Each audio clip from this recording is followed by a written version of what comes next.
Good Thursday night, world.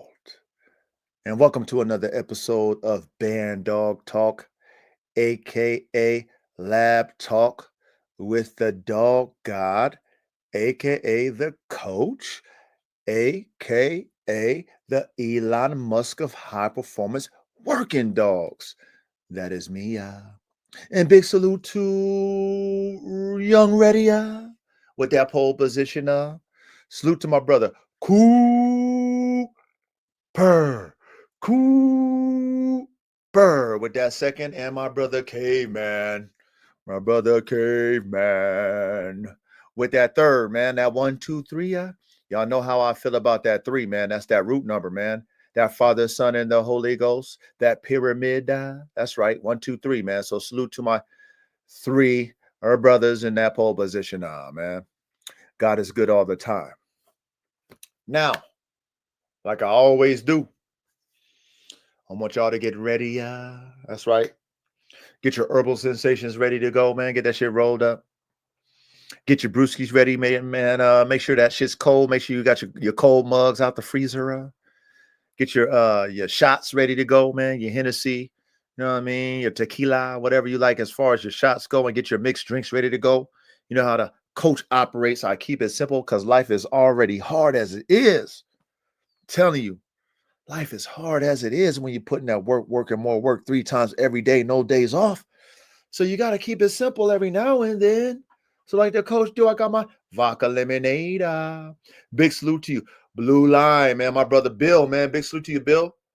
Yeah. Cheers to y'all, man. I love you guys, man. Love you guys. Thank you for showing up to the classroom.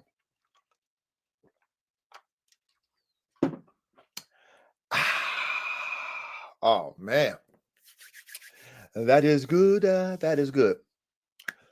I'm going to let you guys up really quickly. First and foremost, what I want to do is I want to give a big thanks to the Most High God. I want to give a huge thanks to the Most High God.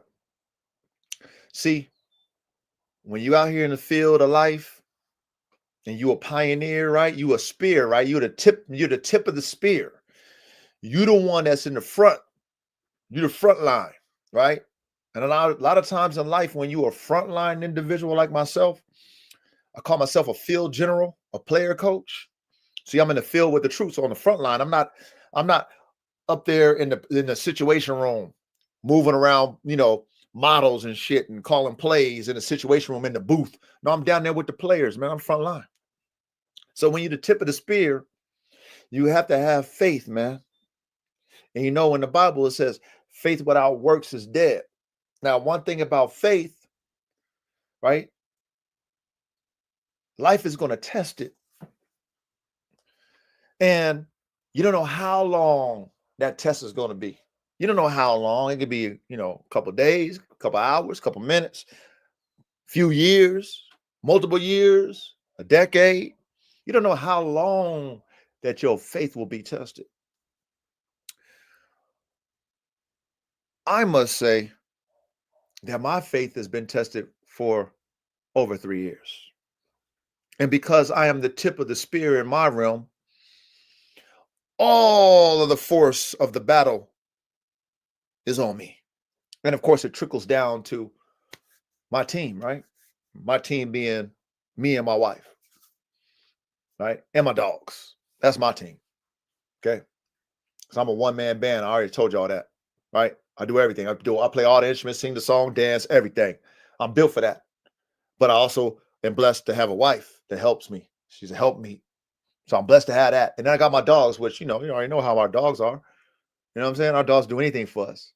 So this week, the Most High God came through and intervened and showed himself, right? Things is outside of your control. Me, I'm like Janet Jackson. I like to be in control. Remember that song by Janet Jackson? Control. I love to be in control. I like to have my hand on the steering wheel. I like to drive. I'm a good driver. I'm good at the situational awareness. But at the same time, there's a lot of things outside of your control that you can't handle that requires faith, requires a lot of prayer, a lot of prayer. Your faith will be tested like Job. If y'all read the Bible, read Job. Ain't nobody's faith been tested as hard as Job has. Thank God. Thank the Lord God. Thank God that my faith hasn't been tested to that extreme, but my faith has been tested. Pretty extreme, but not as extreme as Job. So I'm always reminded when I want to, be like, why God? And I ain't gonna front. I'll be like that. But I never deny God's power, right? The higher power, I call him the most high God, right? You got to believe in something, right? That's outside of you that can handle things outside of your control. That's the most high God in Jesus' name for me, in Jesus' name for me. So anyway, long story short, I just want to, thank God because God has been showing up for your boy, man.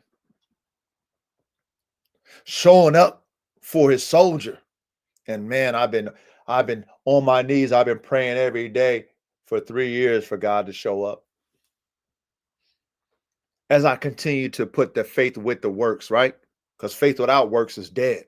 Faith without works is dead. Praying to the Most High without putting in the works it's like praying to nothing.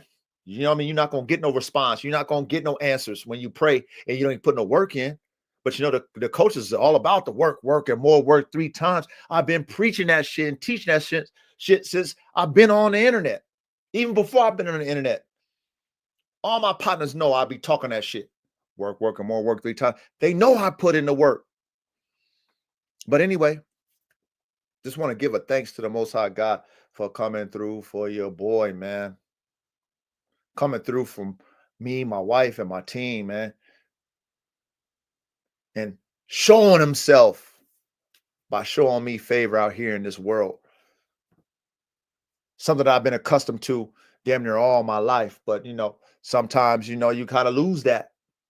For whatever reason, you lose it. It's just a test. It was a test for me who's always had it. Favor, right?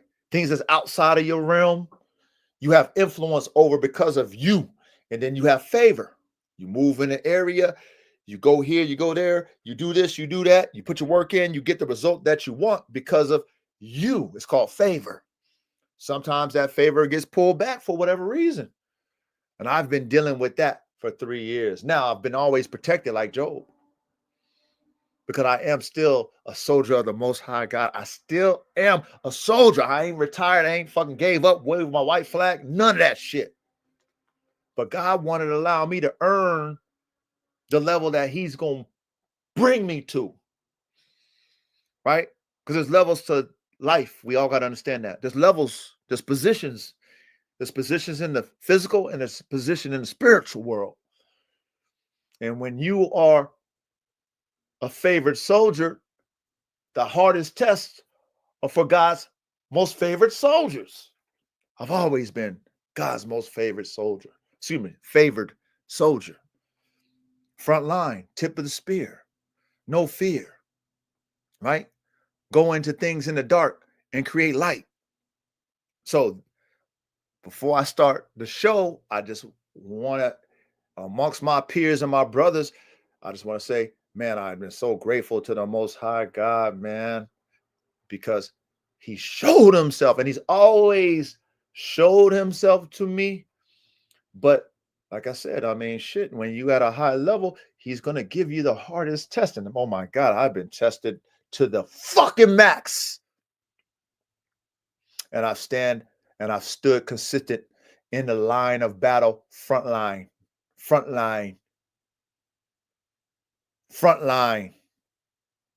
And then when you know God is the one that did it, it makes a strong man, a man with a little bit of pride, a lot of humility though, but a little bit of pride because, I take pride in what I do, but more humility than pride. But a man that's going to be their front line and take it, whatever God put in front of him, whatever the battle gives him, going to take that. And to see God intervene and give you the victory, man, had me shedding tears, man. Had me on that Tupac. Shed so many tears. Lord, I suffered through the years and shed so many tears. Come on, man. Shout out to Tupac. Shed so many tears. When you're a real soldier like that, and you know it wasn't you, I couldn't do it. God was like, all right, enough. All right, son. All right, son. All right, son. You know, enough's enough. Satan, get you behind them. We done. The test is over. I'll let you test that nigga, you know, for 3 years fucking plus. He passed. That nigga passed. That's why he's highly favored. That's why I always favored him since he was a young puppy. Since he was a puppy, I favored that nigga. But I gotta elevate him. I gotta take him to another level. So I just wanted to start off with that. You know what I'm saying? And then, you know, we're gonna get into the dog talk. So anyway, thank you, God. Y'all don't even fucking know. But I'm letting you know, I'm just grateful to the Most High God, man. If y'all are believers in something higher than you, and there's things that's outside of your control that is hindering you from progressing and moving forward, you have to keep the faith. You have to stay in prayer, and you gotta keep putting in that work and more work 3 times regardless. And Satan is going to put the energy where you're going to doubt God, and you're going to think that there ain't no God. You're going to say, why me? All this shit. But you can't not deny the Most High God. You got to stay in the fight, because eventually God's going to be like, you pass. You pass, nigga. Excuse my language. You pass, my son. I'm proud of you. Of course I put you through that Navy SEAL, because that's what you are. Of course I put you through that Special Forces school, that hell week, or that hell 3 years, or that hell 10 years. How many years God put you in that hell situation that you was going through. But you know what? You kept the faith and you put in the goddamn work, son. That's my boy. Now it's time to elevate you. Now it's time to give you relief. Now it's time to promote you. So I'm just now waiting on my promotion, man. So anyway, glory to God. God is good. But let me bring the link in here, you guys. Let me bring the link. Show enough. Big salute. Big salute. Show enough. Habla bang banga. Big salute to you, my brother. Habla bang bang. Salute to you, my brother. I hear you, K, man. That's why I said what I said, man. You know what I mean? But hey, God know what time it is. I'm a soldier, man. He know that soldier talk, that's field talk, man. He know my heart at the end of the day. But hey, I'm gonna drop that link in there. Those of you who are qualified, hit it. And we're gonna get to cooking. We're gonna get to cooking tonight. That's right, man.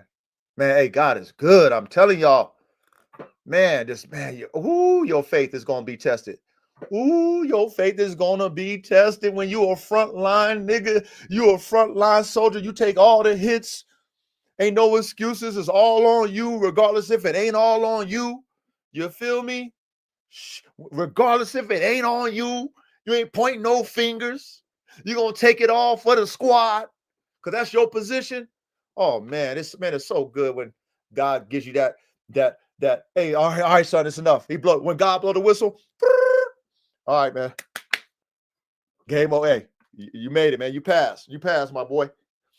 Go ahead, get some relief. You need some relief? I know you was at the point of no return. Go get some relief, man. You passed. Go get some water. Yada da. Big salute, Tony. Big salute, Ty. So here we go. Let me drop that link. Let me drop that damn link. And we're going to cook tonight. We're going to cook tonight, man. Hey, salute to all my brothers. You know, I got like a average of about 150, you know what I mean, within that week that, you know, come to the classroom. That's more than enough for me. Like I said, I do this out of the love of high performance dogs. I do this out of the love of high performance pioneer type dog men who think for themselves, who have visions, who really want to elevate their game when it comes to their dogs. You feel me? I do this for us. So big salute to all you guys who show up to the classroom. Excuse me, to the classroom. And like I said, this is a whole new league. You know, you got working dogs, you got performance dogs, and then you got high performance dogs. We in that high performance is a higher standard over here, man. This is where the guys who was into physics, you know, them scientists that be creating them planes, them top secret planes and all that, you know, all that technology type shit. That's what we are when it comes to the dogs over here in this classroom. We think like that. Every time we make something with the dogs, we try to raise the bar higher, higher, higher. It's never good enough. It's never good enough. Even though last year was great, we got to make greater. As far as last dog was a great dog, we got to make a greater dog than that. You know, so every time we in here, we try to make, you know, we raising the bar higher and higher. We thinking outside the box to make the circle. You know what I'm saying? Everybody's mind is a collective mind. Big salute to you, ready? Salute, coach. Salute, coach. Yeah. Rest in peace, man. Yeah. Oh, God is good, man. God is good all the time. Very grateful. You know what I'm saying? Very grateful. What do you have as far as your curbing your edge for this week? What are you smoking on something? You drinking on something? What's going on, Ray? Smoke. I'm a smoker, so I smoke Okay. So you got some good herbal sensations. all the time. There we go. Caveman.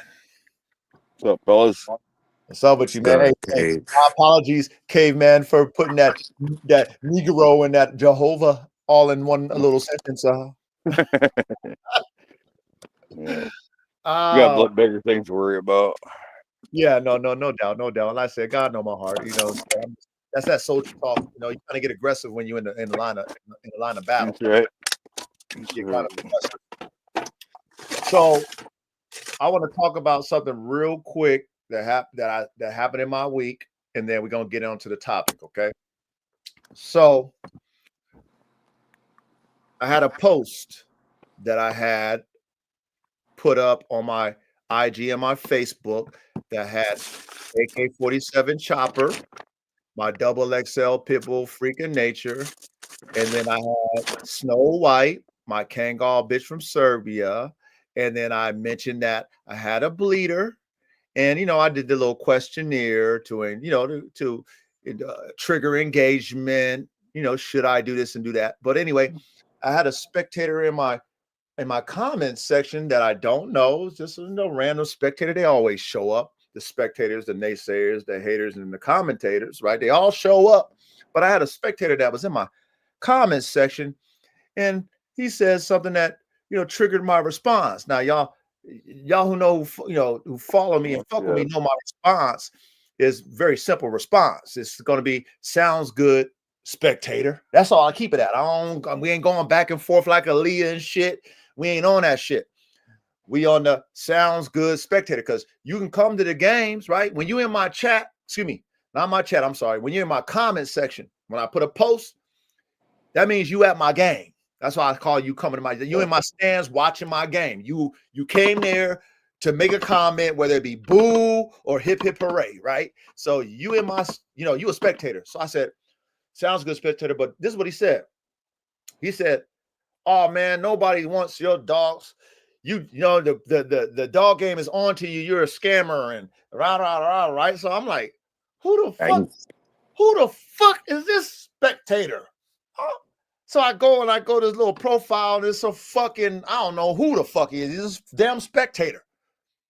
A spectator. Okay. So I'm like, sounds good.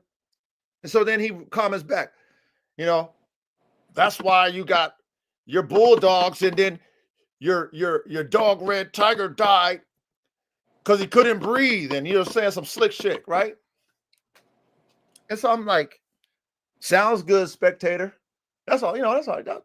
With the laughing emoji. I keep it at that, because come on, you a spectator. You don't know me, you don't know nothing about me but what you hear, right? So the only way you've heard about Red Tiger is because I told the world about Red Tiger. Did I not, Ready? That's a fact. Okay, man, I'm sure you probably heard me talk about my Bulldog Red Tiger. I'm sure all y'all in the chat, yeah, I've right? heard the story. Yeah. Okay, cool. The world has heard the story, because we don't lie to kick it over here. If y'all know me, okay, I'm in the lab. I'm the Elon Musk of this shit. I'm a scientist. I really cook with my genetics. I buy dogs to make better dogs. I don't just buy dogs and be like, okay, these are the best dogs and that's it. No, I buy dogs to make them better, make their offspring better.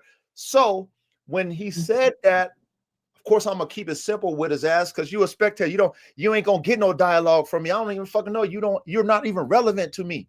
You know what I'm saying? Hey, I'd rather not say show enough. I'd rather not. I don't even know. I don't know him. No, show enough.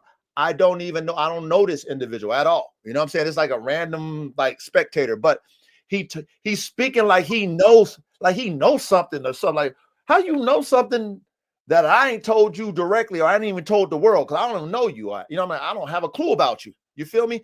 But he's trying to downplay me, say I'm scamming people on to me. Like, who's on to me? I don't know you. You feel me? Who the fuck is you? So anyway, I was thinking about it. I'm like, see, this is why the dog game is you know, me and Reddy said this too. It's backwards. It's backwards. We got people who think their voice means more than the dogs. That right there is where the game is backwards. And when I got a spectator regurgitating something that I told the world, right, about a dog that I purchased, knowingly, because I had a rapport with the breeder, and the breeder was not even in the game of selling dogs. They've already proved themselves. They're retired. I just so happened, y'all heard the story. I just so happened to just timing reach out via the email. Hey, by the way, my name is Coach. I am on a DNA shopping spree. I want whatever you got. I don't care if you get it 10 years from now. If you got something, hit me up. Oh, by the way, we happen to have 2 males. That's how I got in with Buff Dogs. So I told the world this type shit. I told the world that I bought dogs knowing that they will overheat because I want to fix and create. I don't throw the baby out with the bathwater. I don't do that because I make shit. Exactly. A lot of motherfuckers don't make nothing. I make shit. That's the difference between me and a lot of motherfuckers that do dogs. I'm an artist. Nothing is perfect. None of my materials genetically is perfect. Are you a perfect human being? No. Hell no. Why the fuck do I think a dog is going to be perfect if I'm not perfect? So I know this coming in. And when a breeder tells me, you know, by the way, these dogs overheat, these dogs don't have an on-off switch. And I tell that breeder, hey, ma'am, thank you for telling me, but I have plans with your genetics. I don't care. So me telling my, you know, the world that Red Tiger died of a heat stroke, I'm not ashamed of that shit.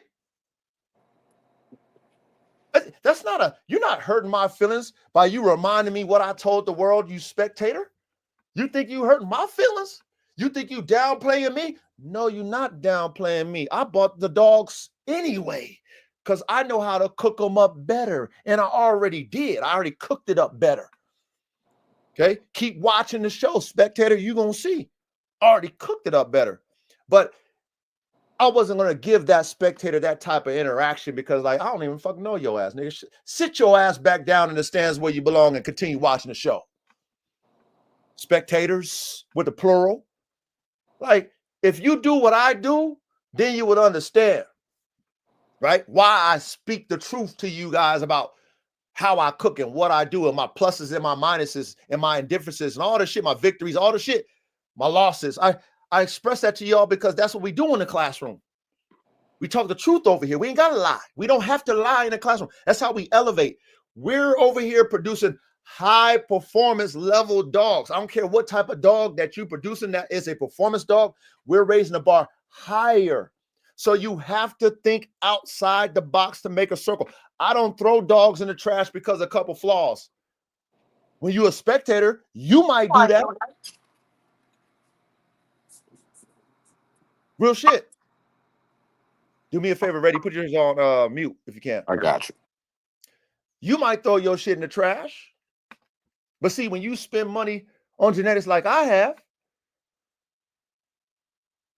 Every piece of that fucking dog is valuable, good, bad, or indifferent. And if I'm good at what I do, I'm going to fucking cook up better productions. It might take me 2 or 3 breedings. It might take me 1. I have patience. I know this. I understand the process. You have to be patient with it. So when that spectator said that, I left him on cold. So, what else can he say? I'm not giving him no feedback, but sounds good, spectator. But I just thought about it. And I was like, I'm gonna bring that shit up tonight because we're gonna talk about this bulldog type shit, right? I wanted to bring that up to you guys tonight because these spectators, right? These spectators the internet is like a 2-edged sword, you guys. The internet done fucked up the dog game. And, if you can capitalize on it, you might be able to fucking win off the internet. And we've seen some people do it off the internet. But the majority of the motherfuckers on the internet done fuck this shit up because they made it more about what the fuck is coming out of their mouth versus the damn dogs. And they think because they can hide behind their fucking computers and their phone, they can talk reckless to real motherfuckers who really do real things out here when it comes to these dogs. You think you can talk to a motherfucker like me? Like real shit. And I say that with humility. And the reason why I say it with humility is because I put in the fucking work and sacrifice for this shit. Did you? Spectator? Do you got a program? Spectator? Have you spent 6 figures plus on dogs? Spectator? Have you failed in your program, spectator? Have you lost dogs and never got to collect them and never got to breed them and lost money because of, your dogs aren't pets?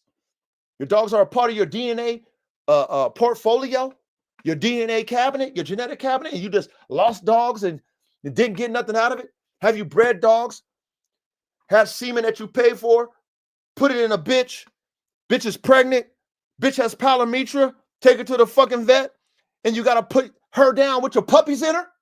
Have you had that happen? Spectators?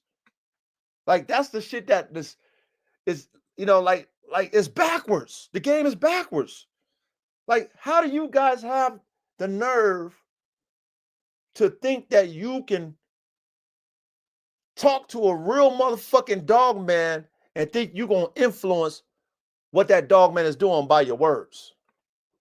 Like, you really going to hurt my feelings and shit. Like, no, y'all got to learn y'all place, man. And that's why I leave it at that in the comments section. Sounds good, spectator. I let you know who you are. Sounds good, spectator. Sounds good. You booing me in the shit? Sounds good. I ain't shit? Sounds good. My dogs ain't shit? Sounds good, spectator. Sounds good. That ain't gonna do nothing with what I'm doing. You still ain't gonna stop me. You still not gonna stop my progress. So I digress. They never have a dog to put up either. Oh, don't say that, caveman. And this individual don't have no dogs to put up. This individual, I don't even know this individual. This individual. How did I know that? Well, I mean, that's the majority of them don't. You know what Yeah. I'm saying? Oh yeah. I've done it, been through it. Yeah. So of course, right? And that's why I talk about the spectators, the naysayers, the haters, and the commentators. All 4 of them, individuals, plural, that be on that type hype. A lot of them that got something negative to say don't have programs. And I want to lead it off with something positive. So I want to give a shout out to my brothers overseas, man, in Europe. I got a specific brother, Alpha Kennels. Okay. If y'all don't know who he is, go give him a follow. Okay. These boys overseas, right? They really be working their dogs. Okay. They really have programs like how we trying to have programs, pioneer type dogman type programs. They got all kind of different breeds. Why do you think our military and shit be buying a military dogs over there in Europe and shit? Why they not buying them in the US? Because them boys over there really be cooking over there. And they not on that shit that we on out here in America. You know what I'm saying? So shout out to my boys overseas in Europe. Special shout out to my man, Alpha Kennels. You know, he encourages me. He don't have to do that. He got a dope ass program. He already known. He got he got all kind of dogs. He got a dope ass program. He don't have to reach out to me and give me my flowers, but he did. He encourages me.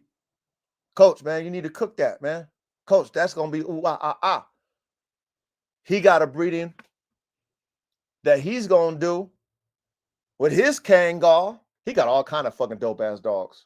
Make sure y'all follow that man. Alpha Kennels on IG. Follow that motherfucker. He got all kind of dope ass shit over there. But he got a Kangal. He got a presser. He got all kind of shit. But anyway, he got a Kangal and a presser, right? So when he saw me do the AK and the Kangal, he wasn't hating like that spectator. Talking about, oh, I'm scamming people. Nobody want your dogs. Really? Spectator? How you know? How you know? Are you me, spectator? You know something that I don't? They be DMing you. The people that DM me all the time, they DM you, spectator. That's what they do, right? They say like, fuck, I'm gonna fuck talking to the coach. I'm gonna talk to this spectator. There's nobody with fucking no followers and shit. No, they DM me because I'm the one with the product. I'm the one with the dogs. Not you, spectator. But he DM me, he's like, coach. He like, coach, man. Bro, I love what you're gonna do with that Kangal. Matter of fact, I'm gonna do something else. Keep it on the hush. Hey, sorry. Hey, sorry, Alpha Kennels. I don't know what I mean. It is what it is, but you know, that world gonna know anyway. Keep it on the hush, coach. But I got this dope ass presser, and I got this Kangal from Turkey. Show me the dogs, all dope. He said, I'm about to cook up something similar to your shit. He said, we gotta collaborate. I love what you're doing. I love what that shit gonna be with AK. I need some of that. He wasn't hating on me. Like, oh, y'all niggas in the US is late. Oh, y'all late. Oh, coach, you trying to do a bull herder? We've been on them bull herders long time ago. We already on our F3s and F4s. Coach, you too late to the party. No, that's not what he told me. He's like, yo, do what you're doing. I love it. Me, you are similar. I got all kind of dogs. I can do all. I think outside all that shit that you on. I love that shit. We need more dogmen like that. He tied in with Bull Vision, Autumn, Cat, Autumn. He's in all that collective. Like all my boys, I got a whole bunch of them boys out there that fuck with me. But my man Alpha, I wanted to give you a shout out, man, because you didn't have to reach out to me. You didn't have to encourage me, but you always do. And I appreciate that, brother, because I respect your program. I respect your dogs. I respect your dogmanship. You really in the field with this shit. And that's what we do. As dogmen that's really trying to do it, or you're doing it, we show each other love. I don't care what level you at. We want to encourage each other, not hate, not spectate and commentate. Nah, you go out there, you show them some love. You encourage them. And that's what's going on right now in this dog game. Is so much fucking commentating, hating ass motherfuckers instead of motherfuckers out here with the dogs doing the shit. This fucking sad. And we need to make sure that we focus on the dogs. So as I digress, because God is good. I had a positive week. I just want to show love to my boys overseas. See, that's some of that stuff that give me that crazy inspiration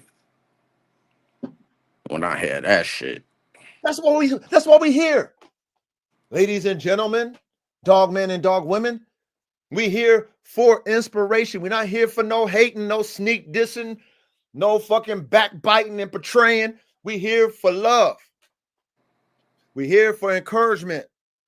You know what I'm saying? There's no way I'm going to knock you guys over here. All of us is supposed to be engineer, top tier, dogman engineer. We supposed to be them physicists and shit. We supposed to be them motherfuckers that work at Boeing and making all them top secret jets and shit. That's how we supposed to be with these dogs. It's a collective group of men who are fucking top tier thinkers. Why am I knocking your fucking thought process? I want you to think outside the box and make a circle when it comes to these dogs, because that's how we raise the bar. There's no way I'm going to fucking knock you if you pushing the fucking envelope. I need you to push the envelope because that's how we got to do as breeders of these high performance dogs. We got to push the envelope every time. My motto, y'all know, frames, brains, motors. If you're not thinking about a dog's frame completely for high performance, you're not thinking about a dog's brain, right? Temperament, drive, intelligence, on-off switch, all that shit. If you're not thinking about the motor, air intake, blood flow, all the shit in the motor, drive, then what are we doing? What are we doing? This ain't, you're not supposed to be in this class. This class is high performance. We're at the highest level of performance. Everything we think about is raising the bar. You have to think outside the box. Like I said, if I got a dog like Red Tiger, my job is to think and know how to fix the problems. Not, oh, I can't use that dog because that dog can't breathe, or that dog ain't got no on-off switch, but he got everything else I like. I can't use him because he ain't perfect. What? Then what am I needed for? Where's my challenge as an artist, as a dogman engineer? I need a challenge. I want the best genetics, but I know not all my genetics are going to be perfect. That's the whole, that's the fun of it for me, is to solve the problem, is to fix it, But I digress, man. Let's cook tonight, man. Let me put the topic on the ticker, and we're gonna keep it moving. Now, Abla Bang Bang. You already know. I already sent you that. That fucking message or that little comment. I already sent you that shit. I was talking about that individual. I don't fucking know. That was talking, like he was trying to downplay Red Tiger because he can't breathe and die. No shit. I told the world that. That's how you know, idiot. Dumbass. Let me go ahead and put that in there. Like I said, these damn fucking spectators think they fucking experts and shit. They think they know more than you. How the fuck you know more than me when I fucking told the world that shit? Dummy, you think that hurts my image or something?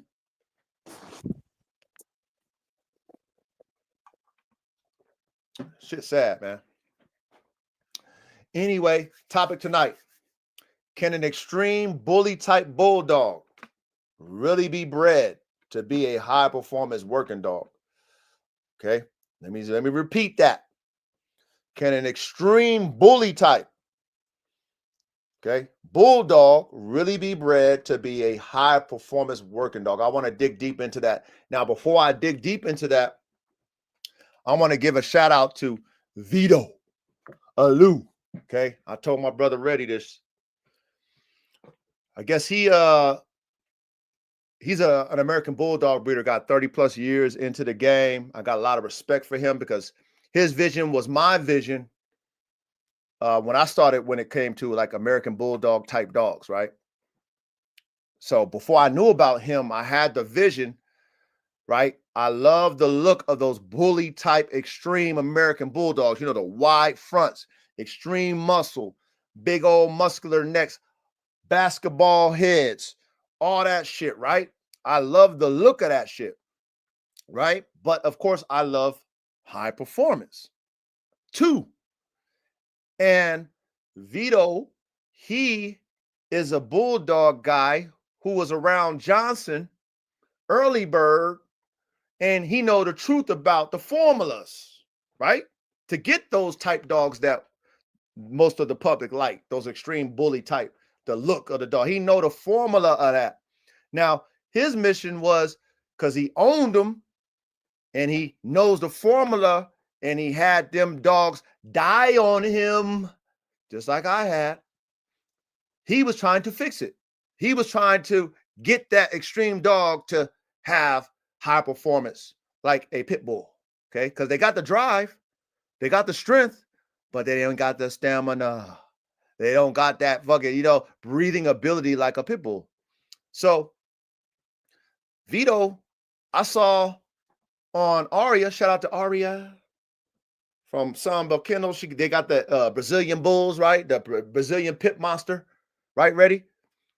So, right, it's the Brazilian. Real shit. Yep. Okay, so she got those. Vito was over her house buying a Brazilian pit monster or what do they call it, a Brazilian bull. I'm like, damn. And then she mentioned that some of his old school blood is in them Sunshine Bulls, which is those American bulldogs that they use to create those Brazilian bulls to get them wide frames and all that shit, that head they got, all that shit, right? And so I was thinking to myself, like, Vito's like, fuck these American bulldogs because he couldn't achieve what he wanted to do. Maybe he's gonna put one of them Brazilian bulls in his American bulldogs to try to fix it. Maybe he's like, fuck trying to take all these American bulldogs and take this standard type and throw it in there and then run it back to my bully type and like shit, it came back. And doing all the things that he did for 30 years and wasn't successful. Okay, Vito will tell you, if you want to know his story, go to Bred K9's site. He has a couple interviews with Vito. He tells his whole story. How he been trying and failing. Couldn't do it. He get close, but then he run it back because he lose type. He lose the type, then he run it back into his fucking extreme shit, and then it fucks up the breathing again. So he went ahead and bought him a damn Brazilian bull. I'm like, damn. I wonder what he's gonna do with that. So I don't know, y'all. I don't know what he's going to do with that. I'm just thinking that maybe he's going to go ahead and maybe take that fucking Brazilian bull and cook it in his motherfucking bulldog shit because it's got his bulldog in there and it's got a little bit longer snout. So maybe his shit that can breathe, he'll throw that in there. Maybe he might get his type. Now, he will never get the extreme. He already gave up on that. Because that's why we talking tonight, because I'm at the point where, because I really mimic my program off of how you build a high performance race car, Formula One type shit. You know what I'm saying? How you breed a racehorse, thoroughbred. That's how I breed. That's how I, mimic my program. I now understand that I can still go down. I'm still early bird in my Bulldog program. I still got a lot more DNA to test. But if I respect people who came before me and I respect their work and I pay attention in a class, which what I mean by that is whatever he's speaking about his experiences, I'm paying attention and taking notes. And then I'm seeing it in my early experiments with my own dogs. Like there's no way. There's no way. This is just my opinion in my space. There's no way that I think that I can get that extreme bully type, wide fronts, thick ass neck, big basketball head with the, short muzzle, extreme muscle, all that shit. There's no way I can really think to myself mathematically, genetic mathematically, because all genetics for us, right? That I will be able to create a balance where that's going to be like a pit bull. Like that shit would be a miracle, because if you think about thoroughbred horses, they're not built like a Clydesdale. You got to think like that. Like Clydesdale, that horse ain't fast. This motherfucker's too big and heavy. How the fuck? That motherfucker ain't going to run that. You know what I'm saying? He ain't going to break no records. Look how he's built. So how am I going to think that that's possible? So anyway, I'm going to digress on that. Panel, I don't know if you guys know anything about the Bulldog. I would love to get your feedback on what you guys think. Is that even possible to even do it? Like, you know what I'm saying? Like, what is y'all's take on that? I have to throw something in there that can do that. Because naturally, that's impossible. Yeah, that's not gonna work out. That shit's gonna die. You gotta throw some hounds or something. What cavemen know how to do that shit? But if you throw a hound in there, then that's gonna fuck up your phenotype. Because remember, it's a balance. Like it's a balance. Y'all gotta understand this. You feel me? Like we don't want to lose type because Bulldogs is already kind of in hounds. They got some of that in there already. Yeah, you're answering the question right there. Like you can't do it without losing type. Yeah. Like you have to add the physical features that makes the dog capable, and when you do that, you're gonna get rid of the deformities. You can have big wide chests, you can have a big muscular head, you know what I mean, but you got to add some muzzle and some legs to it. Right. You can have a dog, yeah, you can have a dog all jacked up, and but it's gonna have to have a bigger muzzle. yeah, it's gonna have to have a straighter muzzle without that nasal deformation, whatever you Deformity. call Yeah. that. Yeah, it's gonna have to have enough legs to move itself. Yeah, you can't have that extreme shoulders because with the bulldogs, the extreme bulldogs, it's not the chest, but it's the shoulder spread. When you got those wide shoulder spreads, then that's where you get shoulder elbow dysplasia. Because that's what I was seeing. That's what I was seeing. Yeah. Go ahead, K-Man. Go ahead. Well, you said the word extreme. You know what I mean? Like you can have a big, wide, muscle up chest, but then you get extreme. That's where you run into the problems. But see, this has all been done before, and this question's been asked for probably thousands of years. And I'm gonna simply say that when you look at like a working type American Bulldog or a true working type Boerboel, that's as bully as you can get, and keep a dog that can work. I agree. I mean, that's why they ended up where they're at. I agree. And I've had a chance to see it firsthand with having extreme dogs. Like when I owned Red Tiger, he had those extreme fronts. He had the shoulders. It was the shoulders, right? He had a thick rear, but didn't match his front because he had those wide ass shoulders. But see, in his mind, in that dog's mind, he was on 12, not 10, 12. So when he would run full speed. And you know how a dog stop on a dime? And he'd stop and he'll try to turn and you'll see his shoulders bow out. And every time I would see that, I'm like, oh shit, if he turned awkward just one crazy way, he gonna blow out his shoulders. Because he's trying to cut, pivot, do all that type shit. But that extreme shoulder set is not conducive to a high performance, high drive dog. Eventually that's going to be a problem for me. He's going to blow out his shoulders. So I seen that just watching. He never blew out his shoulders, but I seen it like, oh shit, I was scared because I seen him. Like he trying to cut like he a damn fucking greyhound and shit. He ain't got them kind of cuts. But in his mind, he thought he can do it, but he wasn't built like that. You know what I'm saying? And then we talked about those necks. Dogs with them big ass fucking humps on their neck and shit, and that muscle next to the fucking throat, that shit is not good. And their necks aren't long either. So that shit ain't good for airflow. Yeah, that don't help airflow whatsoever. Sound like they got mad mucus stored up in there, stuck up in there. They snorting and all that. So for example, Red Tiger JR, which you guys are gonna see soon.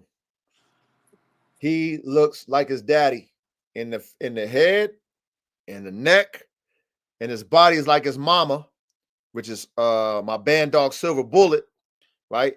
But he's wider and thicker, right? So I fixed the splayed elbows. So he don't got his elbows is tight. Shoulders is proportion. It's not extreme, right? But it's still wider than his mama's. But then that neck and then that head, he breathes just like his daddy. Okay. And what I mean by that is the breathing that I like to hear is I like a consistent rhythm in the breathing, and I want it to be okay, consistent with rhythm. I want that. Okay. How he breathes is like this.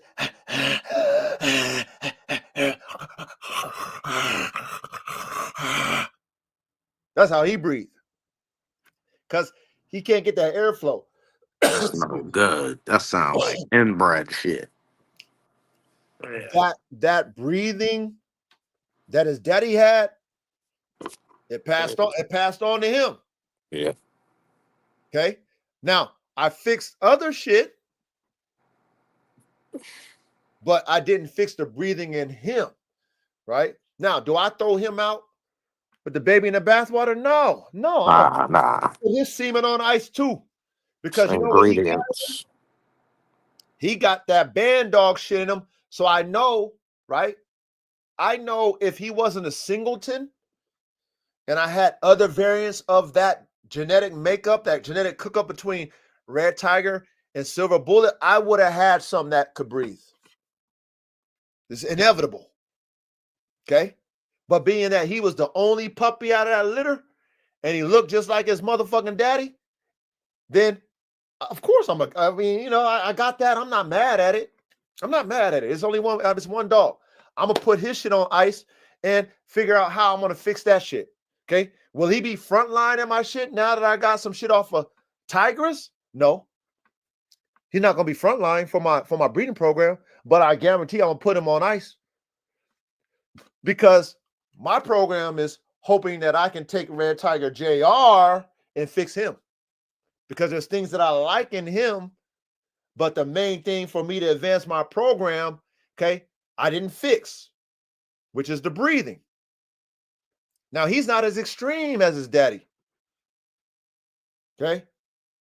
So in my mind, if I made him extreme too, and he couldn't breathe, that's a total failure for me. Total failure. Because I didn't fix shit. I didn't fix nothing. Now I can hide it and press mute on the sound, right? And I can front to y'all and have the music playing and shit. You won't even hear nothing. You're like, oh, that dog's dope, coach. But being that we transparent in this lab, and I want you guys to understand, if you guys are trying to make anything extreme, just like Caveman said, if you try to make anything extreme and want it to be a high performance type dog, it cannot be extreme and be a high performer. The two don't match. I look at my Malinois and how she's built, how she got a narrow front and her shit straight. She got great angulation. She got a long back. She got a long neck. She got a long snout. And why them dogs perform at a high level. I can see it when she run. When I look at my Kangal, they got a narrow front, straight front, long back, nice angulation in the leg, okay, long neck, long snout. I can see why that bitch is fucking cutting and doing all this type of crazy fucking acrobatic type shit, jump crazy, cut real fast. When I look at a Greyhound, I see that deep ass that deep rib cage they got, that tuck, them big ass fucking hawks in the legs, great angulation. I see them tight ass fronts, and I see them running like they run and cutting like they cut. There's a reason why them dogs are performing at a high level. How am I gonna, if we're engineers and we're physicists, right? We work for Boeing and shit, right? We know that ain't nothing new under the sun. We following all the shit, all the stuff that we learned in school. We taking that and building on that. We not remixing that shit and saying all the shit we learned in school is bogus. No, we taking all the data that all our forefathers gave us. We study that and then we fucking make that better. How am I going to put a square in a circle when a square and a circle don't fit?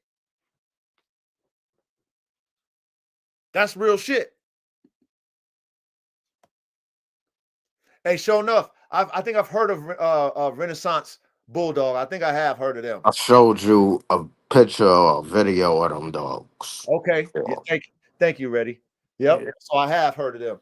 Sure enough. Yep.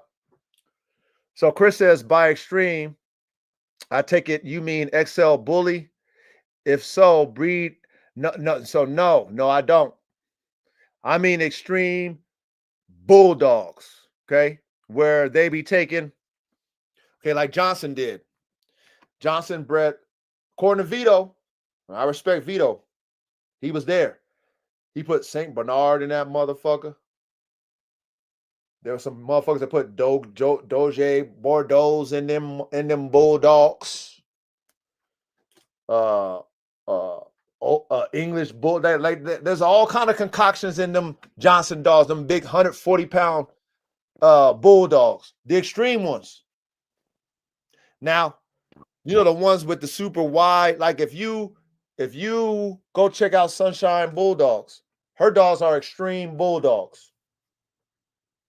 Super wide shoulders, big mastiff bones, big basketball heads, right? The look that you kind of see in them Brazilian bulldogs, right?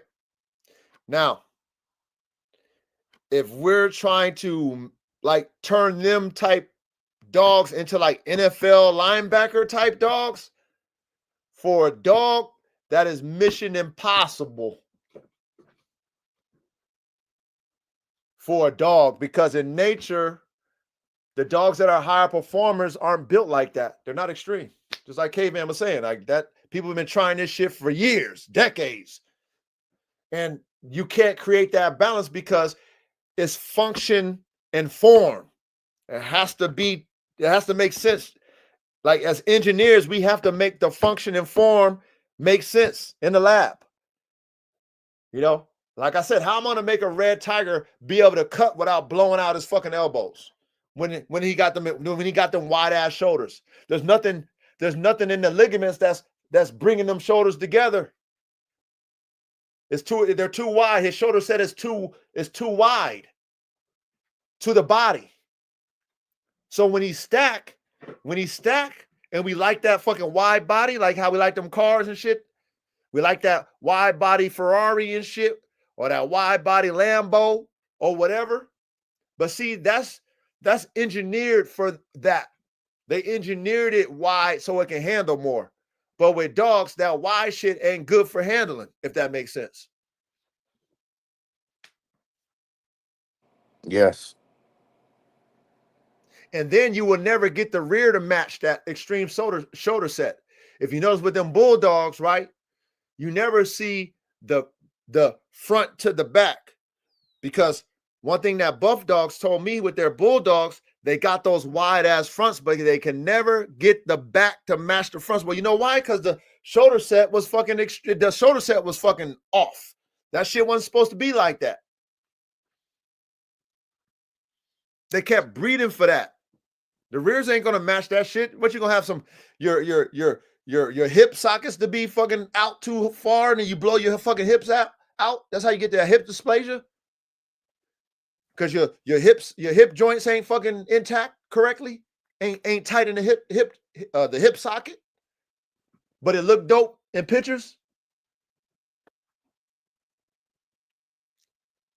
Like we have to think about these things, right? And so as I'm cooking my own shit up, and then as I'm listening to OGs like Vito, and I've owned those extreme type dogs, and then I buy a bulldog from an OG Chuck, okay? He's a 75-year-old bulldog, man. Reputable in the game, been breeding bulldogs for the longest time. He told me off the top, them damn basketball head extreme bulldogs are pieces of shit. Because he owned them. He tried it. He said them dogs ain't worth nothing because they can't fucking breathe. They look cool, but you know, they ain't built for that. They're not built for that type performance. So us as engineers, right? Me as an engineer, I had to think about it even more so. I have to say, you know what? I need to breed, or I need to cook up. I need to find that fine line, that middle line between extreme and perfection, which it won't be extreme, right? That means it's mission impossible. So I got to find that thin line between extreme and perfection. But the main thing is performance. So I'm going to have to sacrifice type. You might have to give me a little time, coach, and let me do some hunting out there. I might be able to find you some crazy shit. Like Man, I mean, it's hey, gonna be another breed, but it might have that type. man, please do. Please do. Yeah. Because okay, so what you're saying, Ready, like most people don't think like this. See, when Vito was doing this thing, right? Like Chris, when Vito was doing this thing, what he was saying is that he was trying to use the different bulldogs, the different bulldog crosses that he can get his hands on, because he wanted to keep it within the bulldog play. Mhm. He said he never mixed anything other than bulldog, so he was doing the out crosses and all It that was type. Buddy Kennedy did. Oh man, K-Man, elaborate time. Okay. Elaborate. You hear? Okay, you hear in that interview he mentioned a guy from Michigan, a famous breeder named Doug Kennedy. Doug Kennedy is from right up the road from me. He was mixing, I know, mastiffs and pit bulls at least in his dogs. Oh, so he was He buying had, dogs from him? I didn't buy any, but No. I knew him. I knew him and his dogs, and I knew people that had his dogs. He used to, like, he had all different types, and he would give away and sell to pet homes without papers these cull dogs, these ones that come out. You know, it'd be like a fawn, it'd be like a mastiff colored bulldog, and pretty nice looking dog, but nothing extreme. And that he was breeding for them big piebald dogs with these. I mean, they just had massive fucking heads on them. He had some really tight dogs, but yeah, he was doing what he had to do to make them. So he I was mean, mixing. he had red-nosed American bulldogs. If that tells you anything. So he was mixing. Yeah, I'm telling you, all the top performing breeders always have. So hey, so chat, did you hear Caveman? Y'all heard what Caveman said. And remember, we in the classroom, you guys. So you got to think outside the box to make the circle. That's what we do over here. That's why we top tier engineers over here, man. That's why we top tier type level engineers working for Boeing type engineers, because we thinking like this. We're not saying, well, damn, that can't be possible. No, everything is pure. No, that's not. If you want to correct some shit, whatever's in our toolbox, whatever's in our parts department, we going in there and we trying it. That's how we make better shit. So salute to you on that. Real shit. Salute to you on that, K man, because a lot of individuals who really trying to do these dogs, they'll get stuck in a box. They'll get in a corner and then they like, well, I can only cook this way. No, that's not how the best fucking dogs, dog men and dog women who created performance dogs, who created high performance dogs, that's not how they thought. They was like, you know what? Let me add this to it. Let me add that to it. Who gives a fuck what anybody else got to say? I need my dogs to perform. So salute to you on that, K man. Facts, exactly, my leg.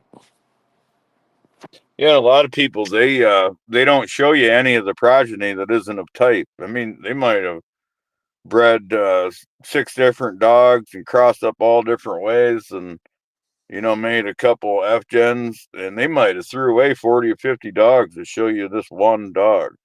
Oh, Yeah, sounds oh, about right. Sounds about right. that's that Yeah. exactly. Sounds It, about right. yeah. It's just like the pit bulls. Everybody thinks they know the history of all their dogs. What they don't realize is we used to breed pit bulls up here and load them up and take them down to the city and sell them out of the back of the car. Well, how the fuck does anybody there know the bloodline of these dogs? Exactly. They don't. They don't. Yeah, They they just don't. make up shit. Yeah. Well, I mean, and these guys up here were mixing them up too. They had bulldogs and hounds, Dobermans and shit mixed in their dogs. But it'd be a half or a quarter mixed with a pure, or a half and a half mixed. Or And it I was remember the no first. problem. No, no. I mean, I know guys. They would. In fact, the one guy when I first got into dogs, I remember the first time I heard he tells me, "Oh, you could breed them red bones into your pits and cut the ears off, and nobody'd ever know." What's a red bone? Red bone Hound. coonhound. Damn. It's See a what I'm mix between saying with that hound? it's a mix between a foxhound and a bloodhound, and a purebred into its own breed. But yeah, I mean, where do you think them dogs got that wind and that agility and shit from? Message.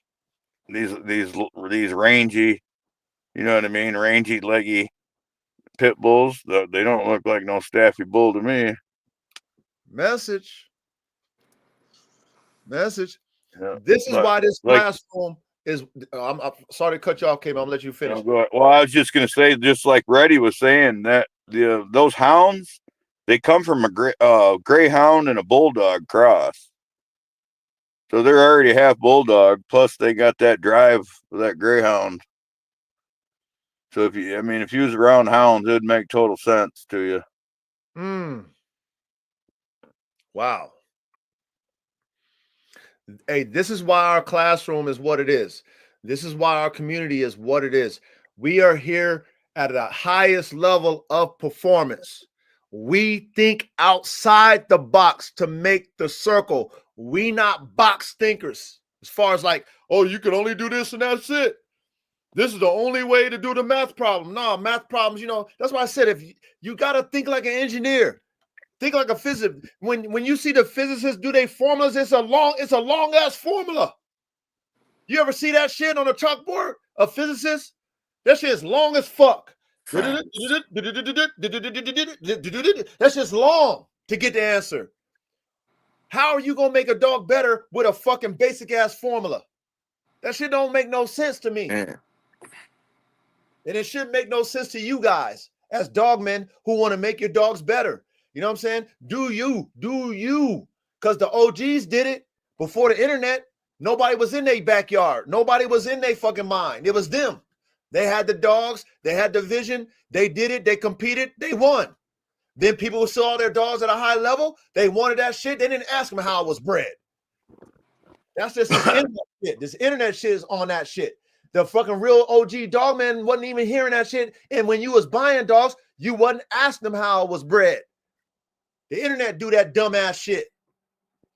Like they gonna tell you if you really got the sauce. Like if somebody really got the sauce, are they gonna give you their recipe? Hell no, they gonna be like, you want the dog or not? Or they'll lie to you. But see, buying sauce somewhere else and putting their name on it too. I can tell you stories about that. Actually, the same guy did it to a pigeon, and he did it to a dog. At least that I know of. It's hard telling what all he's done it with. Well, yeah, I know a guy. He went and bought a pigeon from another buddy of mine, and he took it to a show, and he won first place with this pigeon. And so my buddy's like, cool, because you ban pigeons when they're babies because the band won't go on or off the leg after they grow up. So you ban them when they're real little. So there's no scamming and showing or racing. It's a ID. Well, the guy's like, cool, because it's got my band on it, and then my name is going to be in there as the breeder, in this registry as the breeder of this champion bird. And the guy didn't say nothing. Well, then it comes out later on that he cut the band off, put his band on it. Well, that same guy had a couple American bullies. They were both black mantle, extreme bully type dogs, black nose, black mantle dogs. And he goes and buys this red brindle, red nose pit from a famous kennel. And they won't, the dog has the name of their kennel in its name. And he tried to get it put in his name and he couldn't. So he just registered the dog as a pup of his two dogs. Paper hanging. Yeah. And nobody would know, huh, Caveman? Who gonna know that, Caveman? Nobody. Well, only the real dog man around that looked at this long range. I mean, this dog was bad motherfucker. He kind of looked like a Pressa. He was orange brindle, red nose, really nice dog. But these dogs, he supposedly come out of a little short bully squat, big caved in face, black and white. Yeah, it's pretty funny. But UKC let him get away with it. I mean, it's all money. I mean, unless you're doing It's a DNA business. profiles, Yeah, motherfuckers ain't sending in DNA profiles when they send in their papers.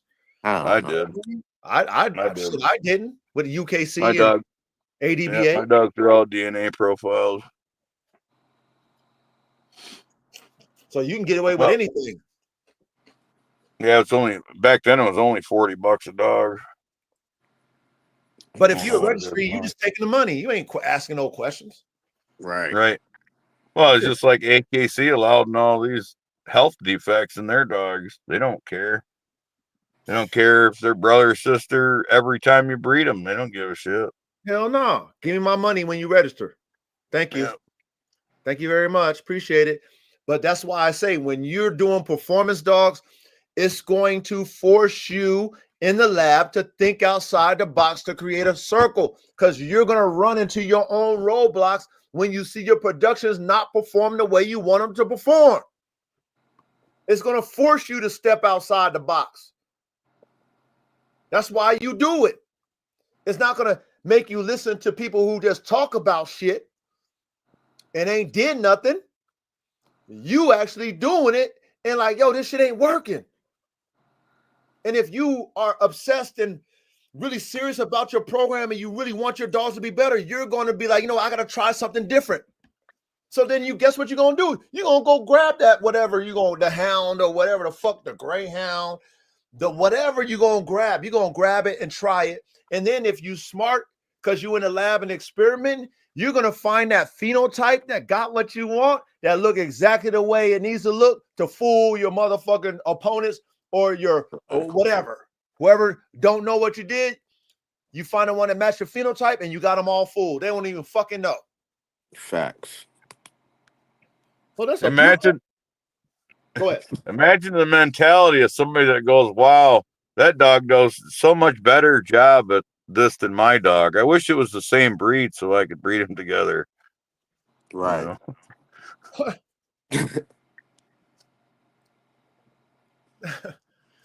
I wish the papers would match. No, but watch this, caveman, in the chat. Every dog breed that's created by man is a mix of dog breeds. Is that correct or is that false? That's correct. true. So then what the fuck? I don't know. Fuck. That's why it's backwards. Come on. Well, welcome to America. Dudes is hypnotized. Stupid. Hypnotism. Welcome to America, the great fucking goat roping. The smoke and mirrors. The illusion. That's crazy. The The rest of the world laughs at this shit too, just like we are. They know. Right. Shit blows. Yep. But you know what? They want to say mutt and all this type of shit and all that type of shit. They want to talk like that. That's why they not top tier fucking dogman engineers. That's why they not motherfuckers who create breeds that they love today. All them breeds that the world loves, they were dogmen or dog women like us. Hey, I'm going to take this dog, that dog, mix this dog, that dog, and I'm going to create a breed. That's who they were. They not you. They started from somewhere. You not us. You don't think outside the box to make a circle. You don't do that. But the pioneers, who we are, pioneer dog men and women, who we are, that's what we do. Like, okay, we all come together as a collective and be like, let's make a breed. You know what I mean? Reddy, you go research these dogs. K-Man, you go research these dogs. Tony, you go research these dogs. Chris, you go research these dogs. Bill, you go research these type dogs. And then we go as a collective and then we start putting the program together. That's how breeds are made. Yes. Yep. That's how they make them. Then we go in the lab, we test them, we see what we like, we take out the weak ones, and we fucking keep the good ones, and we keep breeding those. And then once we find a type and a drive and everything we want, then we solidify it. That's a breed. Yep. What happened? Why is that gone now?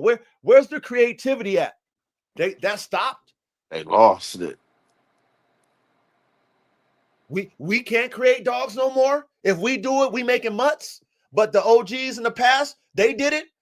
The pit bulls, the Rottweilers, the Dobermans, the shepherds, all the different breeds that have an actual fucking breed type, that's a solidified breed, they did it, but we can't do it no more. What happened to the dog game? Isn't it supposed to progress? Is it supposed to stop there? Is it supposed to stop at a pit bull only? Is it supposed to stop at a Doberman only? Like all these different breeds, is it supposed to stop there and that's it? No, They gotta evolve, man. It's got to evolve. Gotta New stop dog men thinking one come with new dimensional. ideas. Gotta change with the world. Everything progresses. Why are we not progressing with the dogs for? What? It stopped? Because people on the internet say, oh, no, you can't do that. Oh, there ain't no such thing as that. Says who? Says you? The one who don't create nothing? The one who's not like the OGs who created the dogs that you love today? You? Oh, well, okay, that's fine. If you say there's no such thing, that's fine for you. But you not a pioneer dog man like us. Just commentating. Commentating, spectating, naysaying, and hating. And That's all they doing. And it should be about the dogs. But again, I love what we doing over here because we are setting the bar high. We have to think like we talking. There's no way that I'm going to make my program better if I just stay in a box. If I finally make a dog that I envision and I don't try to make that better, because it's not going to be perfect. All of us dog men who make dogs, we're going to always find something that we can do better with them. We can always do it because that's what you do. If you're artist, that's how you think. Like, oh shit, I got 75% of the dog that I want. Don't stop here. Like I gotta get, to 80%. I gotta get to 85%. I would love to get to 95. I'd like to get 99.9. So you gotta keep doing it, but I'm not gonna keep inbreeding and line breeding if it's not getting me what I want. Now I gotta go outside the shit. I might have to go and get me a whole nother breed. Yep. Is that wrong? No, because the OGs did it. It's a fact they did it. So I'm gonna reinvent the wheel? No, I'm gonna follow what the OGs did. But if you're not around them type of thinkers, right? You're not around them type of dog men and dog women, how the fuck you gonna fucking low? How you gonna make something better? If you around naysayers, haters, and spectators and commentators, you never gonna get it, never gonna. You gonna be on the in vogue. Never gonna get it, never gonna get it. Just like them cars, coach. The people get them in their hands, they take the stock parts off and put aftermarket parts on. Oh, teach. That's how it goes. Teach. Teach. That's why I love what we doing over here. I love the tone that we setting when it comes to high performance dogs. Frames, brains, motors. Complete. It's hard. It's going to take time. It's going to take money. It's going to take networking. Patience. It's only a few of us that's going to be here doing this. Only a few. It's okay that people outside of us don't get it. It's okay. It's okay. They never going to get it because they're not in this league.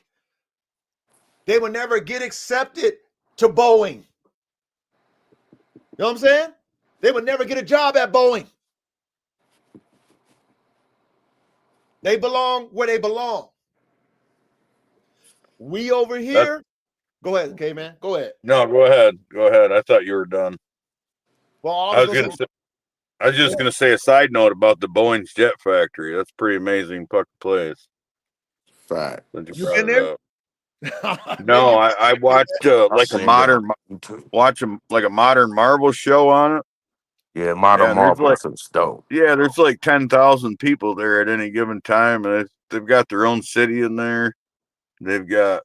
I remember one trivia thing about it. The webbing of their trusses was 27 feet tall, so that they can have these like hundreds of feet expansive with no poles, so they can move these big jets around in there. Wow. But I mean, they got bike couriers and all kinds of shit. It's an amazing place. Shit, I was about to say the ice cream truck is higher, and you could sell those foam planes on there.